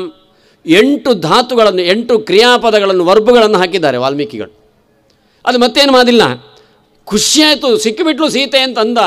ತನ್ನ ಬಾಲವನ್ನು ಎತ್ತಿ ನೆಲಕ್ಕೆ ಅಪ್ಪಳಿಸಿಬಿಟ್ಟ ಅಂತೆ. ಆಸ್ಫೋಟಯಾಮಾಸ, ನೆಲಕ್ಕೊಮ್ಮೆ ಅಪ್ಪಳಿಸಿಬಿಟ್ಟ. ಅದೇ ಬಾಲವನ್ನು ಎತ್ತಿಕೊಂಡ, ಚುಚುಂಬ ಪುಚ್ಚ, ಅದಕ್ಕೆ ಮುತ್ತಿ ಇಕ್ಕಿದ ಅಂತ ಖುಷಿಯಲ್ಲಿ. ನನರ್ಥ, ಕುಣಿಲಿಕ್ಕೆ ಶುರು ಮಾಡಿದ, ಆ ಕಡೆ ಈ ಕಡೆ ಓಡಲಾಡಲಿಕ್ಕೆ ಶುರು ಮಾಡಿದ, ಹಾಡಲಿಕ್ಕೆ ಶುರು ಮಾಡಿದ. ಜಗವು ಜಗಾಮ, ಮರಗಳನ್ನು ಹತ್ತಲಿಕ್ಕೆ ಶುರು ಮಾಡಿದ, ಕೆಳಕಲ್ಲಿಂದ ಹಾರಲಿಕ್ಕೆ ಶುರು ಮಾಡಿದ. ಸಾಮಾನ್ಯ ಖುಷಿಪಟ್ಟ ಕಪಿಗಳು ಏನು ಮಾಡಬಹುದೋ ಅದೆಲ್ಲವನ್ನು ಆ ಚರಿತ್ರೆಯಲ್ಲಿ ತೋರಿಸಿದ ಅಂತ. ನಿದರ್ಶಯನ್ ಸ್ವಾಂ ಪ್ರಕೃತಿಂ ಕಪೀನಾಂ, ಕಪೀನಾಂ ಸ್ವಾಂ ಪ್ರಕೃತಿಂ ನಿದರ್ಶಯನ್. ನೈಜವಾದ ಕಪಿಚೇಷ್ಟೆ ಎಂದೇನು ಅಂತೇವಲ್ಲ, ಅದೆಲ್ಲವನ್ನು ಆ ಸಂದರ್ಭದಲ್ಲಿ ನೀವೇನು ನೋಡಿದರೂ ಅದೆಲ್ಲ ಸೇರಿಸ್ಕೊಳ್ಳಿ. ಅಷ್ಟನ್ನು ತೋರಿಸಿದ ಅಂತೆ ಹನುಮಂತ. ಅನಂತರದಲ್ಲಿ ಮುಂದಕ್ಕೆ ಸೀತೆಯನ್ನು ಕಂಡ ಅಶೋಕಾವನದಲ್ಲಿ. ಅವಳಲ್ಲಿ ಮಾತಾಡುವಷ್ಟು ಮಾತಾಡಿ ಆಯಿತು. ಕೊನೆಗೆ ಈ ಒಂದು ರಾಮಾಯಣದಲ್ಲಿ ಬರ್ತದೆ, ಅಲ್ಲಿ ತನಕ ಅವನು ಕಾಲಬುಡಕ್ಕೆ ಬಂದಿತ್ತು. ಅವನಿಗೆ ಸ್ವಲ್ಪ ವನ್ಯವಾದಂತಹ ಫಲ ಮೂಲ ಇದನ್ನೆಲ್ಲ ತಿಂದು ಹೋಗುವಂಥ ಮೈನಾಕ ತಂದು ಕೊಟ್ಟ. ಬೇಡ, ನನಗೆ ಅದು ಮುಟ್ಟಿದ, ನನಗೆ ಬಂತು ಅಂತಂದ. ರಾಮದೇವರ ಸೇವೆ ಪ್ರಧಾನ ಅಂತಂದ. ಈಗ ಸೀತಾದೇವಿಯನ್ನು ನೋಡಿ ಆಯಿತು, ಕೆಲಸ ಆಯಿತು. ಕೆಲಸ ಆದಮೇಲೆ ಸೀತೆಯಲ್ಲಿ ಕೇಳ್ತಾನೆ, ಅಮ್ಮ ಏನಾದರೂ ನನಗೆ ತಿನ್ನಲಿಕ್ಕೆ ಇಲ್ಲಿ ಕೊಡಮ್ಮ ಅಂತ. ಸೀತೆಯಲ್ಲಿ ಕೇಳಿದ ಅಂತೆ. ಸೀತಾ ಅಂತೇಳಿ, ಏನು ಹನುಮಂತ, ನಾನು ಇಲ್ಲಿ ಏನು ಕೊಡಲಿ ಅಂತಂದ ಅಂದಳಂತೆ. ಆಮೇಲೆ ಹೇಳಿದಂತೆ, ನೋಡಿ ಇಲ್ಲಿ ಆ ಕದಲಿವನ ಎಲ್ಲ ಉಂಟಲ್ಲ, ಅವನು ಚೆನ್ನಾಗಿ ಬೆಳೆಸಿದ್ದಾನೆ, ಅದು ತೆಗೆದುಕೋ ಅಂತ. ಹನುಮಂತ ಅದು ಕಾಯ್ದ ಅಂತೆ. ಯಾಕೆ ಕಾದ ಅಂತಂದರೆ ಅಪ್ಪಣೆ ಇಲ್ಲದೆ ಕೆಲಸ ಮಾಡಕೂಡದು. ಅವನು ನೋಡಿ ಅಲ್ಲಿ ಲಂಕೆಯನ್ನು ಪ್ರವೇಶ ಮಾಡುವಾಗಲೂ ಹನುಮಂತ ನೇರವಾಗಿ ನುಗ್ಗಿದ್ದಲ್ಲ, ಲಂಕೆಯನ್ನು ಬಗ್ಗೆ ಬಡಿದು ಅನಂತರದಲ್ಲಿ ಅವಳು ಹೇಳ್ತಾಳೆ, ತಯಾನುಮತ ಏವ ವಿವೇಶ ಲಂಕಾಂ. ಆ ಲಂಕಿನಿ ಹೇಳ್ತಾಳೆ, ಹೋಗಪ್ಪ ನಿನ್ನ ಕೆಲಸ ಮಾಡಿಕೊಂಡು ಬಾ ಅಂತ ಲಂಕಿನಿ ಹೇಳಿದಳು.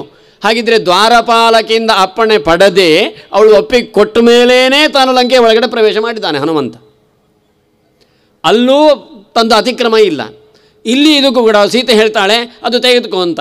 ಅಮ್ಮ ಹೇಳಿದಳು, ಮಗುವಿಗೆ ಕೊಡಬೇಕಾದ ಅಮ್ಮ ಅಲ್ವಾ, ಅಮ್ಮ ಹೇಳಿದ್ದಲ್ಲ, ಅಲ್ಲಿ ಹಣ್ಣುಗಳೆಲ್ಲ ಉಂಟು ತೆಗೆದುಕೋ ಅಂತ.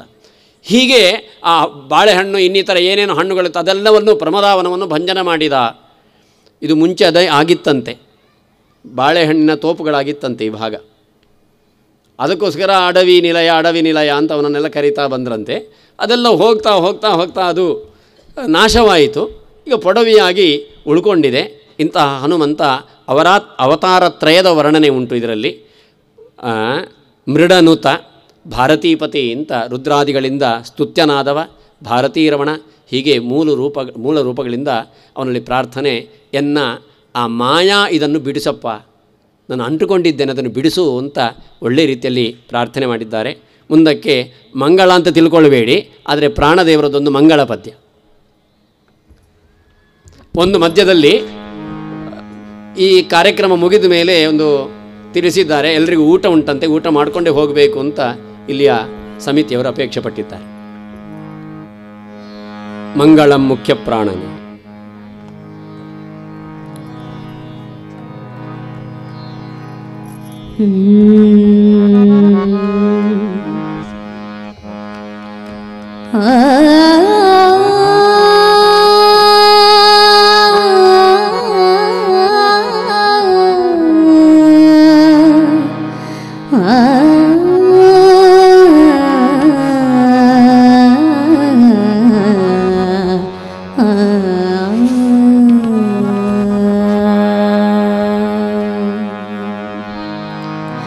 ಮಂಗಳಂ ಮಂಗಳಂ ಮುಖ್ಯ ಪ್ರಾಣರಾಯಗೆ, ಮಂಗಳಂ ಮಂಗಳಂ ಕವಿ ಜನಗೆ, ಮಂಗಳಂ ಮಂಗಳಂ ಮುಖ್ಯ ಪ್ರಾಣರಾಯಗೆ, ಮಂಗಳಂ ಮಂಗಳಂ ಕವಿ ಜನಗೆ.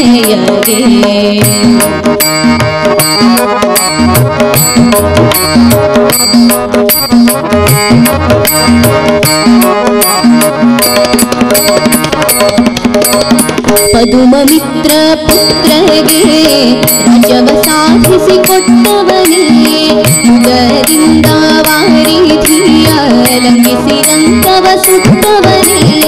ಪದುಮಮಿತ್ರ ಪುತ್ರಗೆ ರಾಜವ ಸಾಧಿಸಿಕೊಟ್ಟವನೇ, ಮುದರಿಂದ ವಾರಿಧಿಯ ಲಂಘಿಸಿದಂತವ ಸುತ್ತವನೇ. ಪದುಮಾಕ್ಷಿ ಜಾನಕಿಯ ನೋಡುತ್ತ ಮೋದವ ಪಟ್ಟವಗೆ, ಪದುಮಾಕ್ಷಿ ಜಾನಕಿಯ ನೋಡುತ್ತ ಮೋದವ ಪಟ್ಟವಗೆ. ಹದುಳದಿ ರಘುನಾಥನ ಪದದಲ್ಲಿ ಕ್ಷೀರವನ್ನು ಇಟ್ಟವನೇ, ಹದುಳದಿ ರಘುನಾಥನ ಪದದಲ್ಲಿ ಕ್ಷೀರವನ್ನು ಇಟ್ಟವನೇ. ಮಂಗಳಂ ಮಂಗಳಂ ಮುಖ್ಯ ಪ್ರಾಣರಾಯಗೆ, ಮಂಗಳಂ ಮಂಗಳಂ ಕವಿ ಜನಗೆ, ಮಂಗಳಂ ಮಂಗಳಂ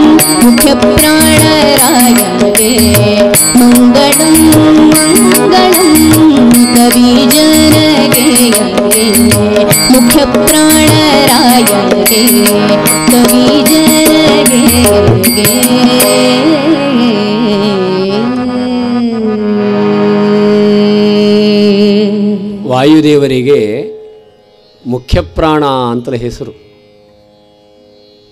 ಯಾಕೆ ಮುಖ್ಯಪ್ರಾಣ ಅಂತ ವಾಯುದೇವರಿಗೆ ಹೆಸರು? ನನ್ನ ಕಿವಿ ಸರಿ ಉಂಟು, ಮೂಗು ಸರಿ ಉಂಟು, ನಾಲಿಗೆ ಸರಿ ಉಂಟು, ಕೈಕಾಲುಗಳು ಸರಿ ಉಂಟು, ಕಣ್ಣು ಸರಿ ಉಂಟು, ಏನೂ ತೊಂದರೆ ಇಲ್ಲ. ನನಗೆ ಕಣ್ಣು ಕಾಣಿಸಿಲ್ಲ ಅಂತ ಇಟ್ಟುಕೊಳ್ಳಿ, ಇಲ್ಲಿ ಊಟ ಹಾಕುವುದಿಲ್ಲ ಅಂತ ಖಂಡಿತ ಅನ್ನೋದಿಲ್ಲ. ಕಾಲಿಲ್ಲಪ್ಪ, ಊಟ ಹಾಕುವುದಿಲ್ಲ ಅಂತ ಅನ್ನೋದಿಲ್ಲ. ಕಿವಿ ಕೇಳಿಸಲಿಲ್ಲ, ಊಟ ಹಾಕುವುದಿಲ್ಲ ಅಂತ ಅನ್ನೋದಿಲ್ಲ. ಮಾತು ಬರುವುದಿಲ್ಲ, ಊಟ ಹಾಕುವುದಿಲ್ಲ ಅಂತ ಅನ್ನೋದಿಲ್ಲ. ಆದರೆ ಉಸಿರೊಂದಿಲ್ಲ ಅಂತ ಇಟ್ಟುಕೊಳ್ಳಿ.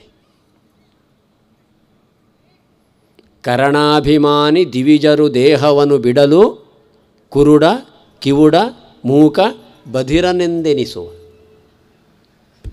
ಉಸಿರೊಂದು ನಿಂತಿತು ಅಂತಾದರೆ ಅದಕ್ಕೆ ಹೆಸರು ಬೇರೆ. ಮತ್ತು ಅವರು ಅಲ್ಲ, ಅವನು ಅಲ್ಲ, ಅವಳು ಅಲ್ಲ, ಮತ್ತು ಅದು ಅಂತಲೇ. ಅದರಿಂದಾಗಿ ಪೆಣವೆಂದು ಪೇಳ್ವರು ಬುಧ ಜನ ಪರಮ ಮುಖ್ಯ ಪ್ರಾಣ ತೊಲಗಲಾ ದೇಹವನ್ನು ಅರಿತು ಪೆಣವೆಂದು ಅದಕ್ಕೆ ಹೆಸರು ಮತ್ತೆ ಎರಡೇ ಅಕ್ಷರ. ಒಂದು ಶವ ಅಂತ ಅನ್ನಿ, ಹೆಣ ಅಂತನ್ನಿ, ಏನೋ ಒಂದು. ಮತ್ತು ಅದು ಹೊರಗೆ ಹೋಗ್ತಾ ಇರಬೇಕಷ್ಟೆ. ಆದ್ದರಿಂದಾಗಿ ದೇಹದಲ್ಲಿ ಎಲ್ಲ ಇಂದ್ರಿಯಗಳಿಗಿಂತಲೂ ಇನ್ನಿತರ ಯಾವುದೇ ನಾಡಿಗಳಿಗಿಂತಲೂ ಪ್ರಧಾನವಾದದ್ದು ಪ್ರಾಣವೇ ಮುಖ್ಯ. ಆದ್ದರಿಂದ ಆ ವಾಯುದೇವರಿಗೆ ಮುಖ್ಯ ಪ್ರಾಣ ಅಂತ ಹೆಸರು. ಉಳಿದದ್ದು ಅಷ್ಟು ಮುಖ್ಯ ಅಲ್ಲ ಅಂತಲ್ಲ, ಆದರೆ ಉಸಿರಿದ್ದರೆ ಮಾತ್ರ ಉಳಿದದ್ದೆಲ್ಲ ಇದ್ದದ್ದಕ್ಕೆ ಸಾರ್ಥಕ್ಯ. ಉಸಿರಿಲ್ಲ ಅಂದರೆ ಅದಕ್ಕೆ ಉಪನಿಷತ್ತುಗಳು ಬೇಕಾದಷ್ಟು ಕಥೆಗಳನ್ನೆಲ್ಲ ಹೇಳ್ತದೆ, ಅದು ಮುಟ್ಲಿಕ್ಕೆ ಹೋಗೋದಿಲ್ಲ. ಆದ್ದರಿಂದ ವಾಯುದೇವರು ಮುಖ್ಯ ಪ್ರಾಣನಿಗೆ ಉಕ್ಥ ಅಂತ ಮುಖ್ಯ ಪ್ರಾಣದೇವರಿಗೆ ಹೆಸರುಂಟು. ಯಾಕೆಂದರೆ ಉತ್ಥಾಪನಾತ್, ಭಗವಂತನೂ ಉತ್ಥಾಪಕನಾದ್ದರಿಂದಾಗಿ ಉಕ್ತನೇ ಹೌದು, ವಾಯುದೇವರು ಉಕ್ತರೇ. ಅದಕ್ಕೆ ಮುಖ್ಯ ಪ್ರಾಣ ಅಂತ.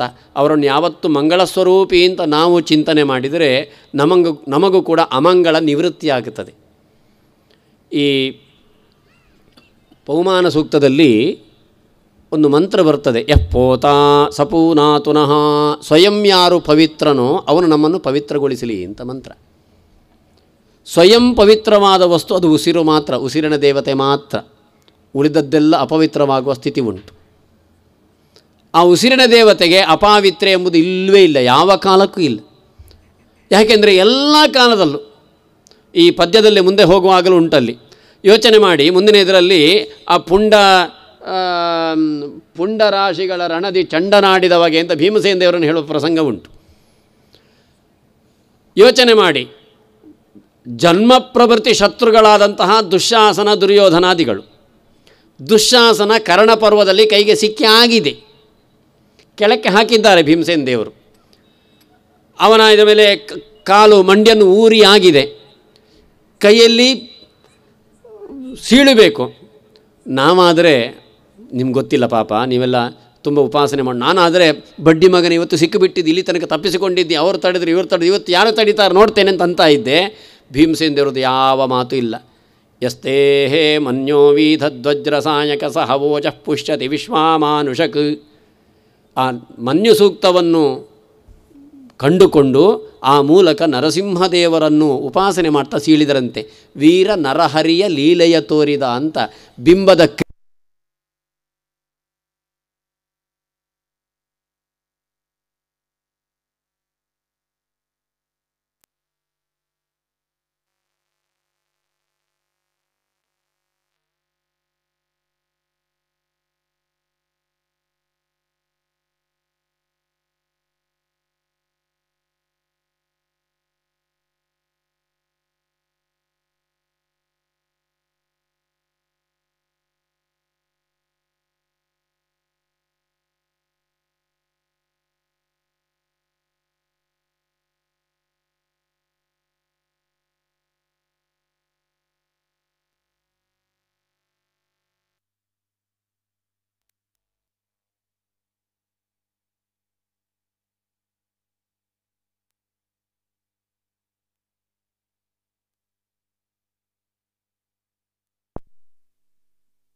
ಗತೇಶು ಋಕೋದರಾವಿದ್ದ ಗದಾಭಿಮರ್ಷ ಭಗ್ನೋರು ದಂಡೇ ಧೃತರಾಷ್ಟ್ರಪುತ್ರೇ. ಆ ಇವನ ದುರ್ಯೋಧನನ ತೊಡೆ ಮುರಿಯುವಾಗಲೂ ಆ ಸಪತ್ನಘ್ನ ಸೂಕ್ತ ಅಂತ ಆ ಸೂಕ್ತವನ್ನು ಕಂಡುಕೊಂಡು ಅಲ್ಲಿ ಮೂಲಕ ನರಸಿಂಹದೇವರು ಉಪಾಸನೆ ಮಾಡಿಕೊಂಡು ಅವನನ್ನು ಸಂಹಾರ ಮಾಡಿದರು ಅಂತ. ಇಂತಹ ಆ ವಾಯುದೇವರ ಉಪಾಸನೆಯಿಂದ ಎಲ್ಲೇ ಇರಲಿ ಅವರಿಗೆ ದೇವರ ಮರೆವೇ ಇಲ್ಲ. ಆದ್ದರಿಂದ ಸದಾಕಾಲ ಪವಮಾನ ಅಂತ. ಯಾಕೆ ಪವಮಾನ ಅಂದರೆ ಮಾನದ ಮೂಲಕ ಯಾರು ಪವಿತ್ರರಾಗಿ, ಪವ ಅಂದರೆ ಪವಿತ್ರ ಅಂತ ಅರ್ಥ, ಮಾನ ಅಂದರೆ ಪ್ರಮಾಣಗಳು ಅಂತ. ಪ್ರತ್ಯಕ್ಷ ಆಗಮಾದಿಗಳ ಮೂಲಕವಾಗಿ ಭಗವಂತನನ್ನು ಕಣ್ಣಾರೆ ಕಂಡು ಅದನ್ನು ಮನನ ಮಾಡ್ತಾ ದೇವರಲ್ಲೇ ಮನಸ್ಸಿಟ್ಟವನಿಗೆ ಇನ್ನಿತರ ವಿಷಯಗಳು ಆಗಿ ಹೋಗಿ ಏನು ಗೊತ್ತಾಗೋ ಪ್ರಸಂಗ ಇಲ್ಲ.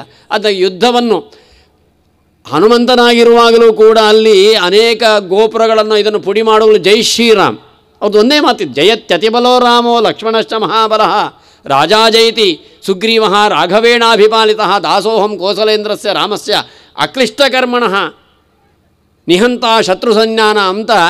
ಅದು ಏನು ನನಗೆ ಆಯುಧ ಬೇಕಾಗಿಲ್ಲ. ನಮ್ಮಲ್ಲಿ ವಿಶೇಷ ಏನು ಅಂದರೆ ವಸ್ತು ರಾಮಾಯಣದಲ್ಲಿ ನಾನು ಕಂಡಂತೆ ಎಲ್ಲೂ ಕೂಡ ಹನುಮಂತ ದೇವರ ಕೈಯಲ್ಲಿ ಗದೆ ಹಿಡ್ಕೊಂಡದ್ದಿಲ್ಲ. ಅವ್ರು ಅನ್ನೋದು ನಾನು ಕೈಯಿಂದ ಪುಡಿ ಮಾಡಲಿಕ್ಕೆ ಶುರು ಮಾಡಿದರೆ ಯಾರು ಉಳಿಲಿಕ್ಕಿಲ್ಲ ಅಂತ.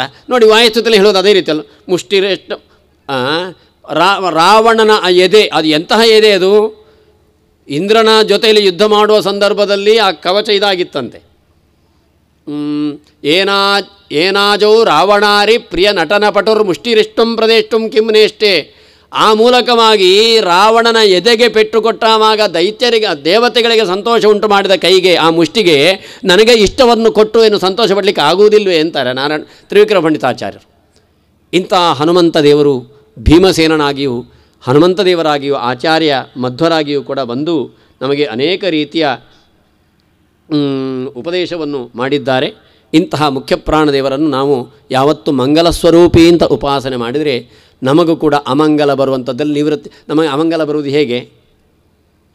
ಹುಟ್ಟುವಾಗ ಬರ್ತದೆ, ಇಲ್ಲ ಆಗ ಹೋಗುವಾಗ ಬರ್ತದೆ. ಆ ಹುಟ್ಟುವಾಗ ಬರುವ ಅಮಂಗಲ ಯಾರು ಬೇಡ ಅನ್ನೋದಿಲ್ಲ ಅಲ್ವಾ, ಹೋಗುವಾಗ ಬರುವ ಅಮಂಗಲ ಬೇಡ ಅಂತನ್ನೋದು. ಆದ್ದರಿಂದ ಹಾಗೆ ಅಂತಹ ಅಮಂಗಲವನ್ನೆಲ್ಲ ನಿವೃತ್ತಿ ಮಾಡಿ ನಮ್ಮ ಪಾಲಿಗೆ ಮಂಗಲವನ್ನು ಅನುಗ್ರಹ ಮಾಡ್ತಾರೆ.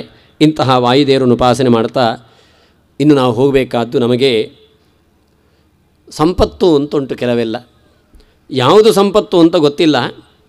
ದಾಸರಂತಾರೆ ಇದು ಭಾಗ್ಯ ಇದು ಭಾಗ್ಯ ಇದು ಭಾಗ್ಯವಯ್ಯ ಅಂತ.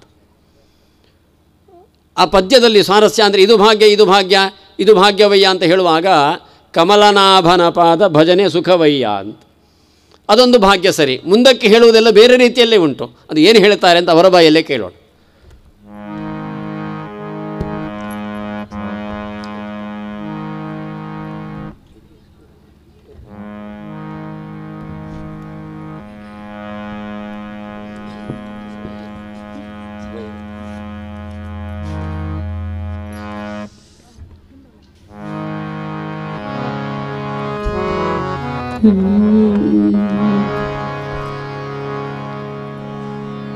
ಈ ಹಾಡು ನನಗೆ ತುಂಬ ಇಷ್ಟವಾದ ಹಾಡು.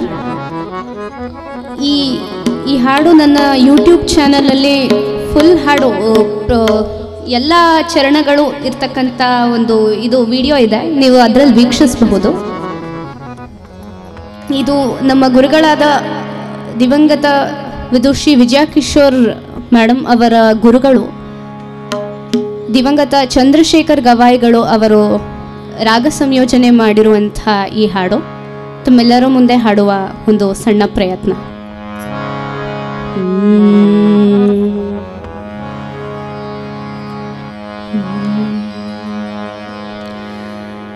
ಕಾವ ದೈವವು ನೀನೇ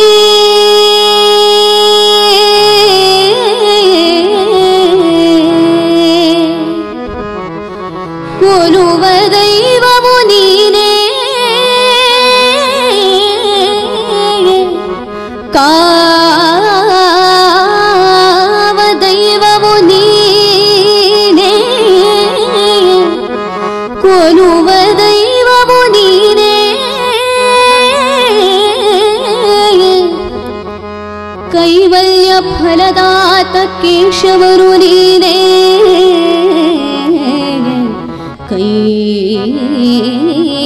ಕೈವಲ್ಯ ಫಲದಾತ ಕೇಶವರು ನೀನೇ ಆವ ದೈವಕ್ಕೆ ಈ ವೈಭವವ ಕಾಣೆ, ಆವ ದೈವಕ್ಕೆ ಈ ವೈಭವವ ಕಾಣೆ. ರಾವಣಾಂತಕ ಸ್ವಾಮಿ ಶ್ರೀ ಪುರಂದರ ವಿಠಲ ವಿಠಲ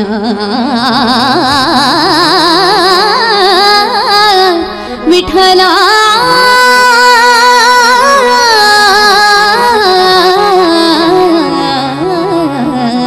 ವಿಠಲ ವಿಠಲ ವಿಠಲ ವಿಠಲ.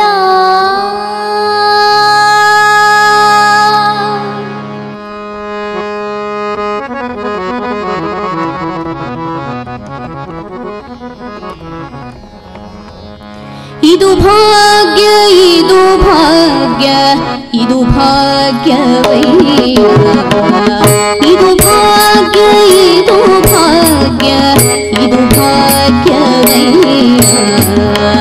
ಪದುಮನಾಭನ ಪಾದ ಭಜನೆ ಸುಖವಯ್ಯ, ಪದುಮನಾಭನ ಪಾದ ಭಜನೆ ಸುಖವಯ್ಯ. ಇದು ಭಾಗ್ಯ ಇದು ಭಾಗ್ಯ ಇದು ಭಾಗ್ಯವಯ್ಯ.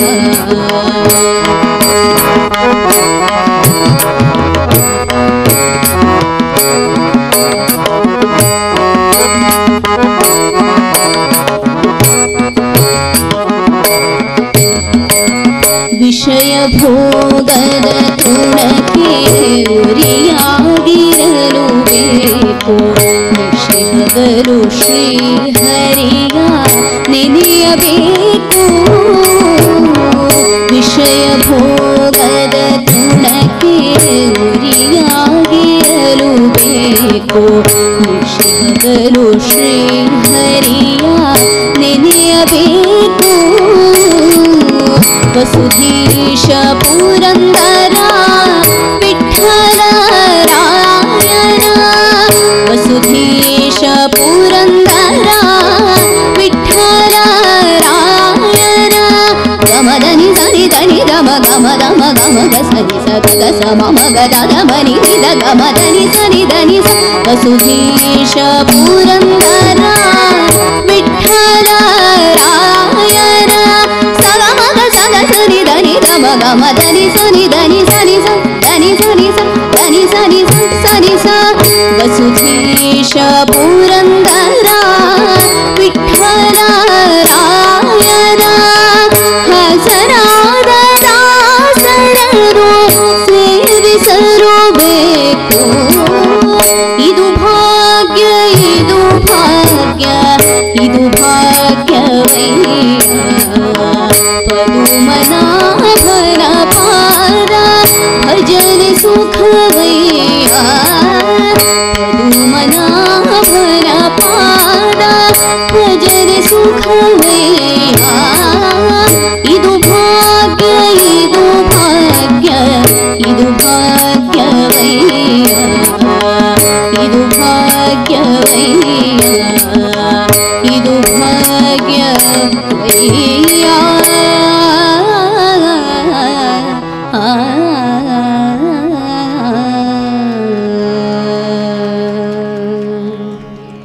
ನಾವು ತಿಳ್ಕೊಂಡಂತೆ ಮನೆಗೆ ಟಿ ವಿ ಬೇಕು, ವಾಹನ ಬೇಕು, ಇನ್ನಿತರ ಬೇಕು, ಅದನ್ನೆಲ್ಲ ಭಾಗ್ಯ ಭಾಗ್ಯ ಅಂತ ತಿಳ್ಕೊಳ್ತೇವೆ. ಆದರೆ ದಾಸರು ಹೇಳುವಾಗ ಬಿಲ್ಲಾಗಿರಲು ಬೇಕು ಬಲ್ಲವರೊಳು, ವಿಷಯ ಭೋಗದ ತೃಣಕ್ಕೆ ಉರಿಯಾಗಿರಬೇಕು, ಹೀಗೆಲ್ಲ ಹೇಳ್ತಾರೆ. ಅಲ್ಲ, ಅದೊಂದು ಭಾಗ್ಯವೇ ಅಂತ ಶಾಸ್ತ್ರಕಾರರು ಭಗ ಎಂಬ ಶಬ್ದಕ್ಕೆ ಅದನ್ನು ಆರನ್ನು ಭಗ ಅಂತ ಕರೆದಿದ್ದಾರೆ. ಸಮಗ್ರವಾದ ಐಶ್ವರ್ಯ, ತೇಜಸ್ಸು, ಯಶಸ್ಸು, ಶ್ರೀ, ಜ್ಞಾನ, ವೈರಾಗ್ಯ, ಷಣ್ಣಾಂ ಭಗ ಇತೀರ್ಯಣ ಅಂತ ಆರನ್ನು ಹೇಳಿದ್ದಾರೆ. ಆದ್ದರಿಂದ ಅದರಲ್ಲಿ ವಿರಾಗ ಅಂದರೆ ತ್ಯಾಗ ಮಾಡಬೇಕಾದ್ದು, ಜ್ಞಾನ ಅಂದರೆ ತಿಳಿಯಬೇಕಾದದ್ದು. ಹೀಗೆ ಇವುಗಳನ್ನೆಲ್ಲ ಇಟ್ಟುಕೊಂಡು ಆ ಹಾಡಿನಲ್ಲಿ ಅದರ ವಿಶ್ಲೇಷಣೆಯನ್ನು ಮಾಡಿದ್ದಾರೆ ಅಂತ ಹೇಳ್ತಾ ಮುಂದಕ್ಕೆ ನಾವು ರಾಮದೇವರ ಇದಕ್ಕೆ ಬರೋಣ. ಸಾಮಾನ್ಯ ರೂಢಿಯಲ್ಲಿ ರಾಮಾಯಣದಲ್ಲಿ ಬಾಲಕಾಂಡ ಅಂತ ಹೆಸರು ಬಾಲಕಾಂಡ ಅಂತಲೇ ಉಂಟು. ಆದರೆ ದಶಮಸ್ಕಂದದಲ್ಲಿ ಬಂದಂತೆ ಒಂದೇ ಒಂದು ಬಾಲಲೀಲೆ ರಾಮದೇವರದ್ದು ಇಲ್ಲವೇ ಇಲ್ಲ. ದೇವರ ನಾಮದಲ್ಲಿ ಕನಕದಾಸರದ್ದು ಒಂದು ಸಿಗ್ತದೆ. ಯಾವುದದು? ರಾಮನಾಡಿದ ಅಂತ,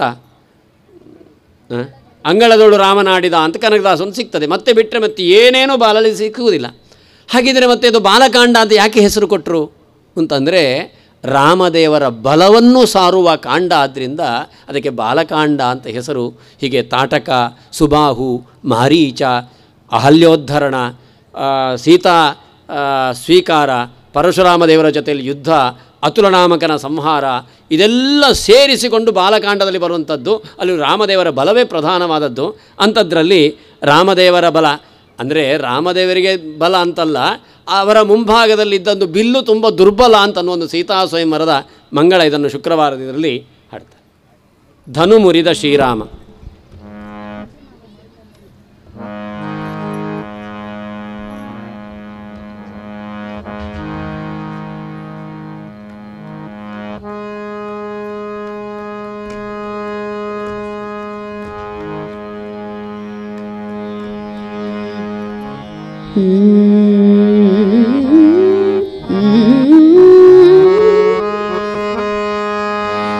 रामाय रामभद्राय रामचन्द्राय वेधसे रघुनाथाय नाथाय सीताय पतये नमः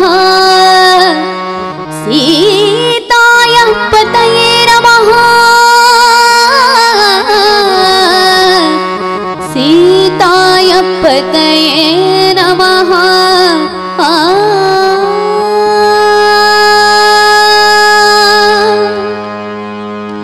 ಧನು ಮುರಿದ ಶ್ರೀರಾಮ ಶೌರ್ಯವನಿ ತೋರಿ ಜನಕನ ಸಭೆಯಲ್ಲಿ ಜಾನಕಿಯ ಮನ ಸೆಳೆದ ರಾಮ ಸೀತಾರಾಮ. ಧನು ಮುರಿದ ಶ್ರೀರಾಮ ಶೌರ್ಯವನಿ ತೋರಿ ಜನಕನ ಸಭೆಯಲ್ಲಿ ಜಾನಕಿಯ ಮನ ಸೆಳೆದ ರಾಮ ಸೀತಾರಾಮ. ರಾಮ ಜಯ ರಾಮ.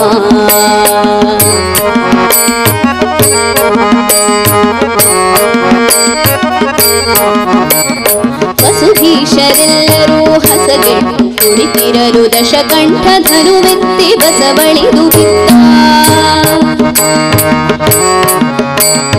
ವಸುಧೀಶರೆಲ್ಲರೂ ಹಸಗೆಟ್ಟು ಕುಳಿತಿರಲು ದಶಕಂಠ ಧನುವೆತ್ತಿ ಬಸವಳಿದು ಬಿದ್ದ. ಪಸರಿಸಿತು ಹಾಸ್ಯ ಧ್ವನಿ ನೆರೆದ ಸಭೆಯೊಳಗೆಲ್ಲ ನಸುನಗುತ್ತ ವಿಶ್ವಾಮಿತ್ರ ರಾಮನೆಬ್ಬಿಸಿದ ಸೀತಾರಾಮ. ರಾಮ ಜಯ ರಾಮ.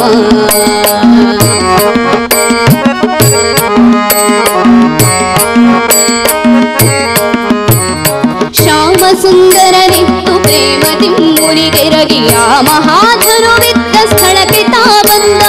ಕೋಮಲ ಕರಗಳಿಂದ ಚಾಪವನ್ನು ಪಿಡಿದೆಳೆದ ಸಾಮರ್ಥ್ಯದಿಂದೆಳೆದ ಧನು ಮುರಿದು ಎರಡಾಯ್ತು ಸೀತಾರಾಮ. ರಾಮ ಜಯ ರಾಮ.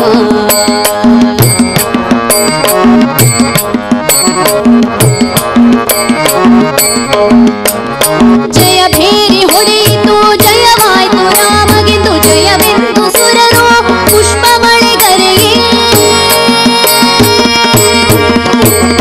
ಜಯಮಾಲೆ ಹಾಕಿದಳು ಜಾನಕಿ ಓಡಿ ಬಂದು ಜಯ ಪಡೆದು ನಿಂತಿಹ ಪುರಂದರ ವಿಠಲ ರಾಮ ಸೀತಾರಾಮ. ರಾಮ ಜಯ ರಾಮ.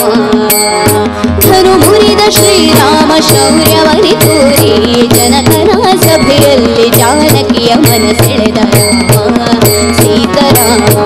ರಾಮ ಜಯ ರಾಮ. ರಾಮ ಸೀತಾರಾಮ. ರಾಮ ಜಯ ರಾಮ. ರಾಮ ಶ್ರೀರಾಮ.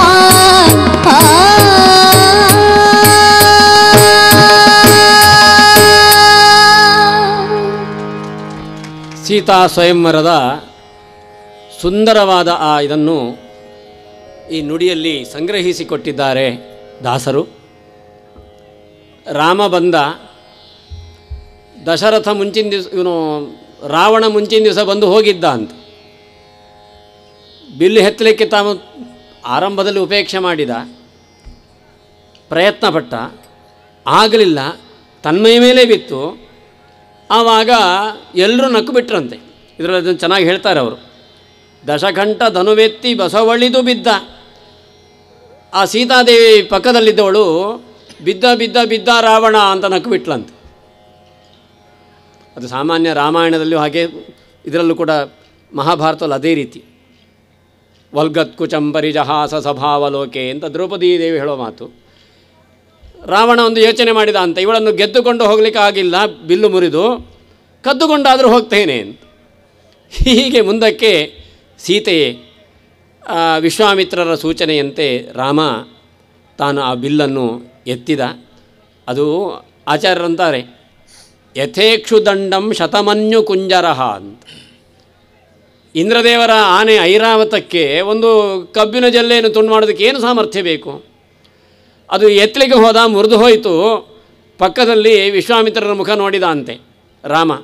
ಯಾಕೆ ನೋಡಿದ ಅಂದರೆ, ನನಗೆ ಅಷ್ಟು ಅದು ಪೂರ್ತಿ ಹೋದದ್ದನ್ನು ಗೊತ್ತಿರಲಿಲ್ಲ, ಬಿಲ್ಲು ಎತ್ತುವಷ್ಟಾದರೂ ಇರ್ತಿತ್ತು ನಾನು ತಿಳ್ಕೊಂಡಿದ್ದೆ, ಅಲ್ಲಿಗೆ ಬಿದ್ದು ಹೋಯ್ತಲ್ಲ ಅಂತ. ಹೀಗೆ ಶಿವಧನುರ್ಭಂಗವನ್ನು ಮಾಡಿ ಸೀತಾ ದೇವಿಯನ್ನು ವರಿಸಿದ ಎಂಬಂತಹ ಭಾಗವನ್ನು ಹೇಳ್ತಾ ಕೊನೆಯ ಹಾಡಾಗಿ, ಯಾಕೆಂದರೆ ಪ್ರಯಾಣ ಮುಂದುವರಿಸೋರಿದ್ದಾರೆ, ಆದ್ದರಿಂದ ಕೊನೆಯ ಹಾಡಾಗಿ ಒಂದು ನಮ್ಮದು ಏನು ಚಿಂತನೆ ಇದ್ದರೂ ದೇವರ ಪಾದದಲ್ಲೇ ಕೊನೆ ಆಗಬೇಕು. ದೇವರ ಪಾದ ಸಾಮಾನ್ಯವಾದದ್ದಲ್ಲ. ಆದ್ದರಿಂದ ಅಂದು ಬ್ರಹ್ಮಾಂಡವ ಎಂಬ ದೇವನಾಮದೊಂದಿಗೆ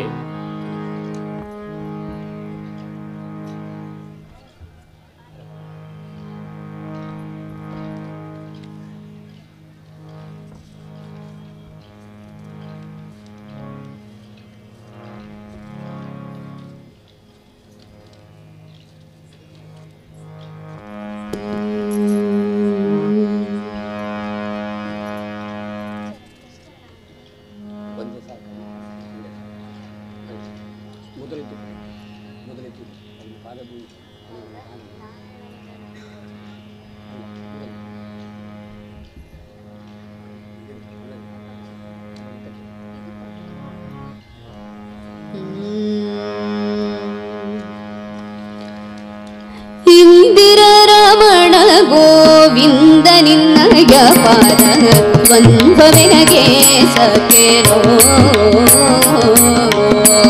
ಇಂದಿರರಮಣ ಗೋವಿಂದ ನಿನ್ನಯ ಪಾದ ದ್ವಂದ್ವವೆನಗೆ ಸಖೇನೋ.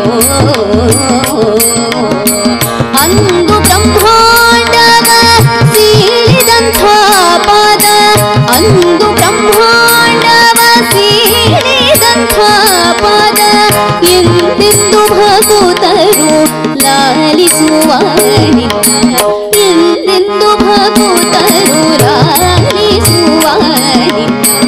ಇಂದಿರರಮಣ ಗೋವಿಂದ ನಿನ್ನಯ ಪಾದ ದ್ವಂದ್ವವೆನಗೆ ಸಖೇನೋ.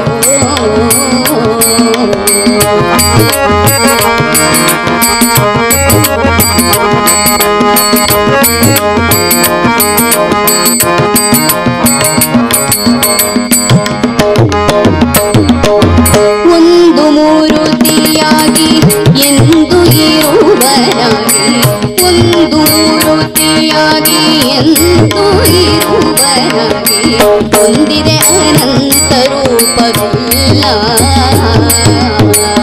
ಒಂದು ಅರಿಯದೆಯನ್ನ ಕಾಯಬೇಕೋ ಸ್ವಾಮಿ, ಒಂದು ಅರಿಯದೆಯನ್ನ ಕಾಯಬೇಕೋ ಸ್ವಾಮಿ.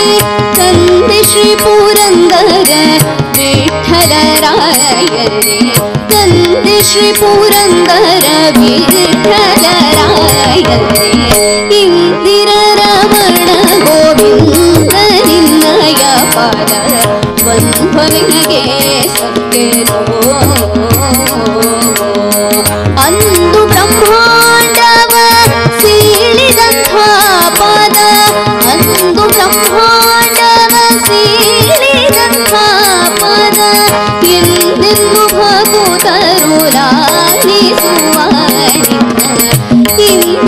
ರಮಣ ಗೋವಿಂದ ನಿನ್ನಯ ಪಾದ ಬಂದು ನಿನಗೆ ಸಖೇರೋ ಬಂದು ನಿನಗೆ ಸಖೇರೋ ಬಂದು ನಿನಗೆ ಸಖೇರೋ.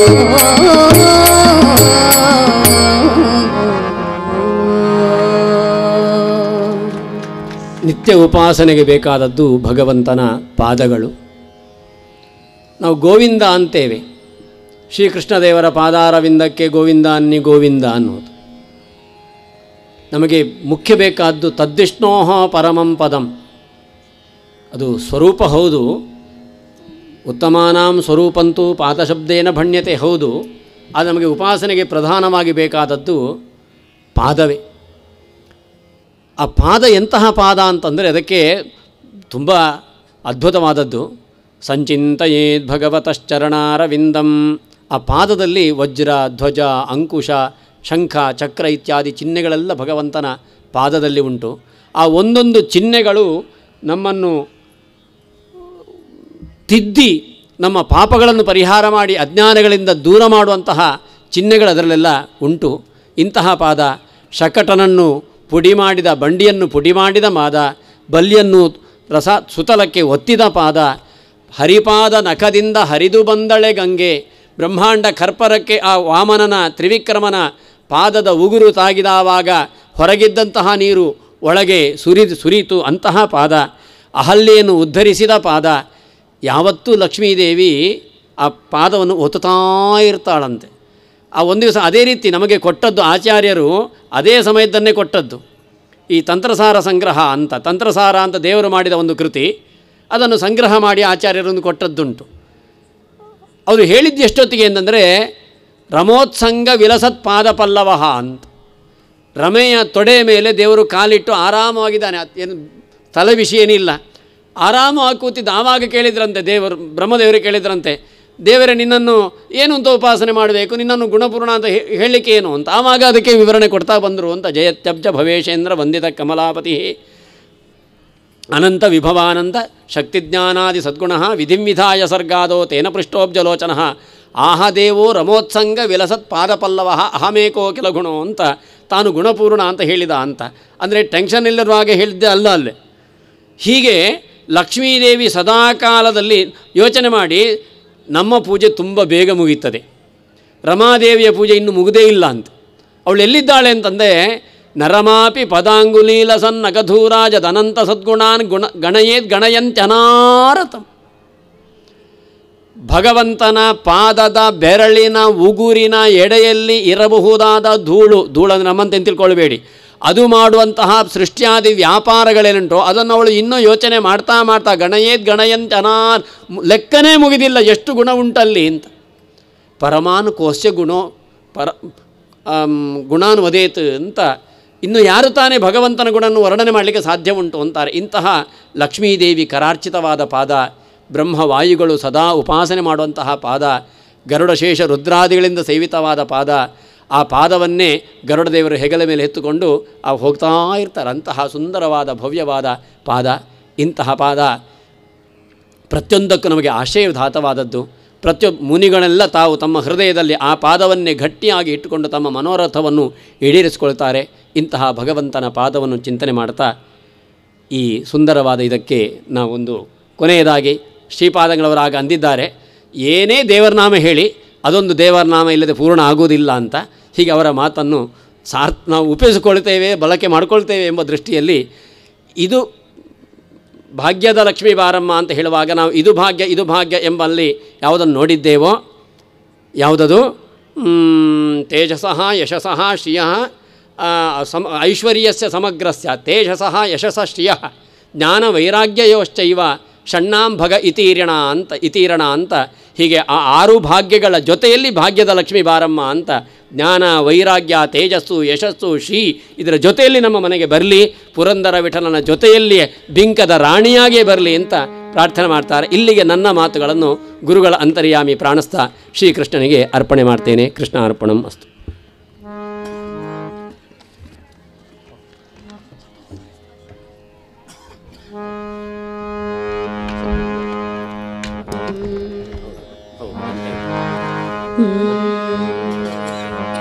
ಲಕ್ಷ್ಮೀ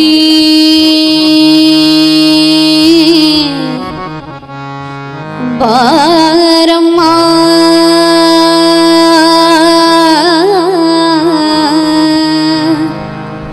ಭಾಗ್ಯದ ಲಕ್ಷ್ಮೀ ಭಾಗ್ಯದ ಲಕ್ಷ್ಮೀ ಬಾರಮ್ಮ. ಗೆಜ್ಜೆ ಕಾಲ್ಗಳ ಧ್ವನಿಯ ತೋರುತ್ತ ಹೆಜ್ಜೆಯ ಮೇಲೊಂದು ಹೆಜ್ಜೆಯ ನಿಕ್ಕುತ್ತ ಗೆಜ್ಜೆ ಕಾಲ್ಗಳ ಧ್ವನಿಯ ತೋರುತ್ತ ಹೆಜ್ಜೆಯ ಮೇಲೊಂದು ಹೆಜ್ಜೆಯ ನಿಕ್ಕುತ್ತ ಸಜ್ಜನ ಸಾಧು ಪೂಜೆಯ ವೇಳೆಗೆ ಸಜ್ಜನ ಸಾಧು ಪೂಜೆಯ ವೇಳೆಗೆ ಸಜ್ಜನ ಸಾಧು ಪೂಜೆಯ ವೇಳೆಗೆ ಮಜ್ಜಿಗೆಯೊಳಗಿನ ಬೆಣ್ಣೆಯಂತೆ ಭಾಗ್ಯದ ಲಕ್ಷ್ಮೀ ಬಾರಮ್ಮ ನಮ್ಮಮ್ಮ ನೀ ಸೌಭಾಗ್ಯದ ಲಕ್ಷ್ಮೀ ಬಾರಮ್ಮ ನಮ್ಮಮ್ಮ ನೀ ಭಾಗ್ಯದ ಲಕ್ಷ್ಮೀ ಬಾರಮ್ಮ.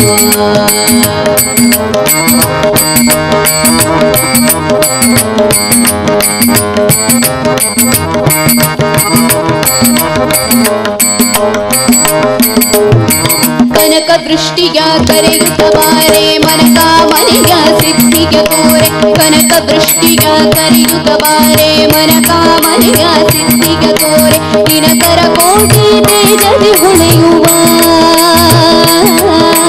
ದಿನಕರ ಕೋಟಿ ತೇಜದಿ ಹೊಳೆಯುವ ಜನಕರಾಯನ ಕುಮಾರಿ ಬೇಗ ಭಾಗ್ಯದ ಭಾಗ್ಯದ ಭಾಗ್ಯದ ಸೌಭಾಗ್ಯದ ಭಾಗ್ಯದ ಲಕ್ಷ್ಮೀ ಬಾರಮ್ಮ ನಮ್ಮಮ್ಮ ನೀ ಸೌಭಾಗ್ಯದ ಲಕ್ಷ್ಮೀ ಬಾರಮ್ಮ.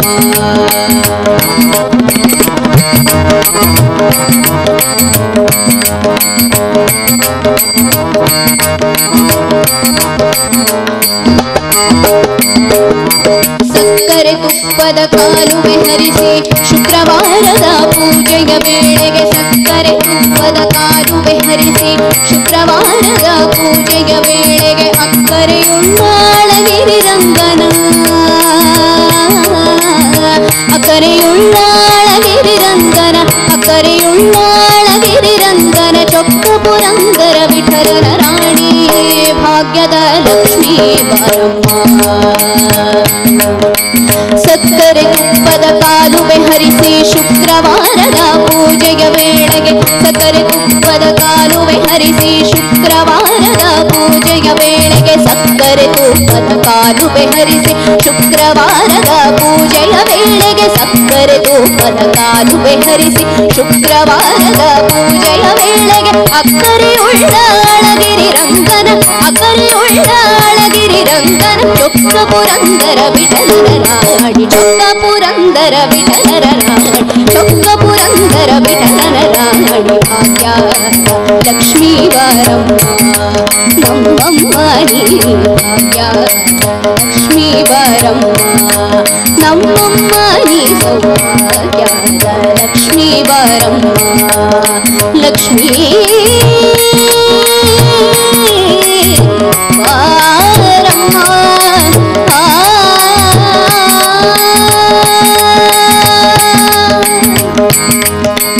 ಇಂದಿನ ದಿನವೇ ಶುಭ ದಿನವೋ ಇಂದಿನ ವಾರ ಶುಭವಾರ ಇಂದಿನ ದಿನವೇ ಶುಭ ದಿನವೋ ಇಂದಿನ ವಾರ ಶುಭವಾರ ಇಂದಿನ ತಾರೆ ಶುಭ ತಾರೆ ಇಂದಿನ ಲಗ್ನ ಶುಭ ಲಗ್ನ ಇಂದಿನ ತಾರೆ ಶುಭ ತಾರೆ ಇಂದಿನ ಲಗ್ನ ಶುಭ ಲಗ್ನ ಇಂದಿನ ಯೋಗ ಶುಭ ಯೋಗ ಇಂದಿನ ಕರಣ ಶುಭ ಕರಣ ಇಂದಿನ ಯೋಗ ಶುಭ ಯೋಗ ಇಂದಿನ ಕರಣ ಶುಭ ಕರಣ ಇಂದು ಪುರಂದರ ವಿಠಲರಾಯನ ಇಂದು ಪುರಂದರ ವಿಠಲರಾಯನ ಪಾಡಿದ ದಿನವೇ ಶುಭ ದಿನವೋ ಇಂದು ಪುರಂದರ ವಿಠಲರಾಯನ ಪಾಡಿದ ದಿನವೇ ಶುಭ ದಿನವೋ ಶುಭವಿದು ಶೋಭನಸಿಗೆ ಶುಭವಿದು ಶೋಭನಸಿಗೆ ಶುಭವಿದು ಶೋಭನಸಿಗೆ ಶುಭವಿದು ಶೋಭನಸಿಗೆ ಶುಭವಿದು ಪುರಂದರ ವಿಠಲರಾಯ ರಾಯನೆ ಇನ್ನು ಪುರಂದರ ವಿಠಲರಾಯನೆ ಪಾಡಿದ ದಿನವೇ ಶುಭವಿದು ಶೋಭನಸಿಗೆ ಶುಭವಿದು ಶೋಭನಸಿಗೆ ಮಂಗಳಂ ನಿತ್ಯ ಜಯ ಮಂಗಳಂ ಶುಭ ಮಂಗಳಂ ಮಂಗಳಂ ಹರಿಗೆ ಸಿರಿಗೆ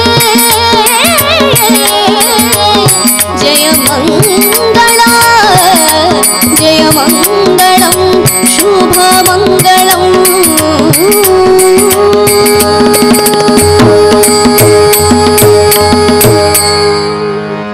ಹರೇ ಶ್ರೀನಿವಾಸ. ಸುಮಾರು 1.5 ಗಂಟೆಗಳ ಕಾಲ ವಿಶೇಷವಾದ ಈ ಒಂದು ಕಾರ್ಯಕ್ರಮ ವೇದಿಕೆಯಲ್ಲಿ ನಡೆದಿದೆ. ವಿದ್ವಾಂಸರಾದಂತಹ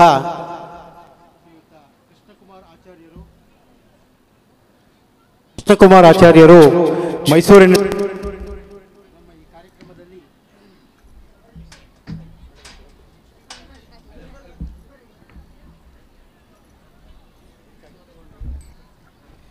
ಮೈಸೂರಿನಿಂದ ಬಂದು ಕೃಷ್ಣಕುಮಾರ್ ಆಚಾರ್ಯರು ಭಾಗವತದ ಅಲ್ಲಲ್ಲಿ ಬರತಕ್ಕಂತಹ ಕೆಲವು ತುಣುಕುಗಳನ್ನು ಗೋಪಿಗೀತಾ ಅನ್ನುವ ಒಂದು ಶೀರ್ಷಿಕೆ ಅಡಿಯಲ್ಲಿ ಪ್ರಸ್ತುತಪಡಿಸಿ ಅದನ್ನು ರಾಗ ಸಂಯೋಜನೆಯಾಗಿ ಅದನ್ನು ಸಂಗೀತ ರೂಪಕದಲ್ಲಿ ತಿಳಿಸಿದಂತಹ ಅನುಕೃಪಾ ರೌಡೂರವರಿಗೂ ಇಬ್ಬರಿಗೂ ಸಹ ಈ ಒಂದು ಉಭಯ ಸಮಿತಿಗಳ ಪರವಾಗಿ ಅನಂತ ಧನ್ಯವಾದಗಳನ್ನು ತಿಳಿಸ್ತಾ ಬಹಳ ಸುಂದರವಾಗಿ ಮೂಡಿಬಂದಂತಹ ಕಾರ್ಯಕ್ರಮ. ಈ ಒಂದು ಕಾರ್ಯಕ್ರಮದಲ್ಲಿ ಹಾರ್ಮೋನಿಯಂನಲ್ಲಿ ಶ್ರೀಯುತ ಬದ್ರಿನಾಥ್ ಮುಡ್ಬಿ, ತಬಲಾದಲ್ಲಿ ಶ್ರೀ ಜಯತೀರ್ಥ ಆದ್ಯ ಹಾಗೂ ತಾಳದಲ್ಲಿ ಶ್ರೀ ಭೀಮಸೇನ ಹಯಗ್ರೀವ ಅವರು ಉತ್ತಮ ರೀತಿಯಲ್ಲಿ ಸಹಾಯ ನೀಡಿದ್ದಾರೆ. ಅವರಿಗೂ ಸಹ ಅನಂತ ಧನ್ಯವಾದಗಳನ್ನು ಈ ಮೂಲಕ ತಿಳಿಸ್ತಾ ಇದ್ದೇವೆ. ಈ ದಿವಸದ ಈ ಒಂದು ಕಾರ್ಯಕ್ರಮ ಮೊದಲ ದಿವಸದ ರಾಘವೇಂದ್ರ ಸಪ್ತಾಹ ಮಹೋತ್ಸವದ ಕಾರ್ಯಕ್ರಮ ಇಂದಿನ ದಿವಸ ಕುಷ್ಟಗಿಯಲ್ಲಿ ಸಂಪನ್ನಗೊಳ್ತಾ ಇದೆ. ನಾಳಿನ ಬೆಳಗಿನ ಕಾರ್ಯಕ್ರಮವಾಗಿ 6 ಗಂಟೆಗೆ ಸುಪ್ರಭಾತ ಕಾರ್ಯಕ್ರಮ ಇದೆ.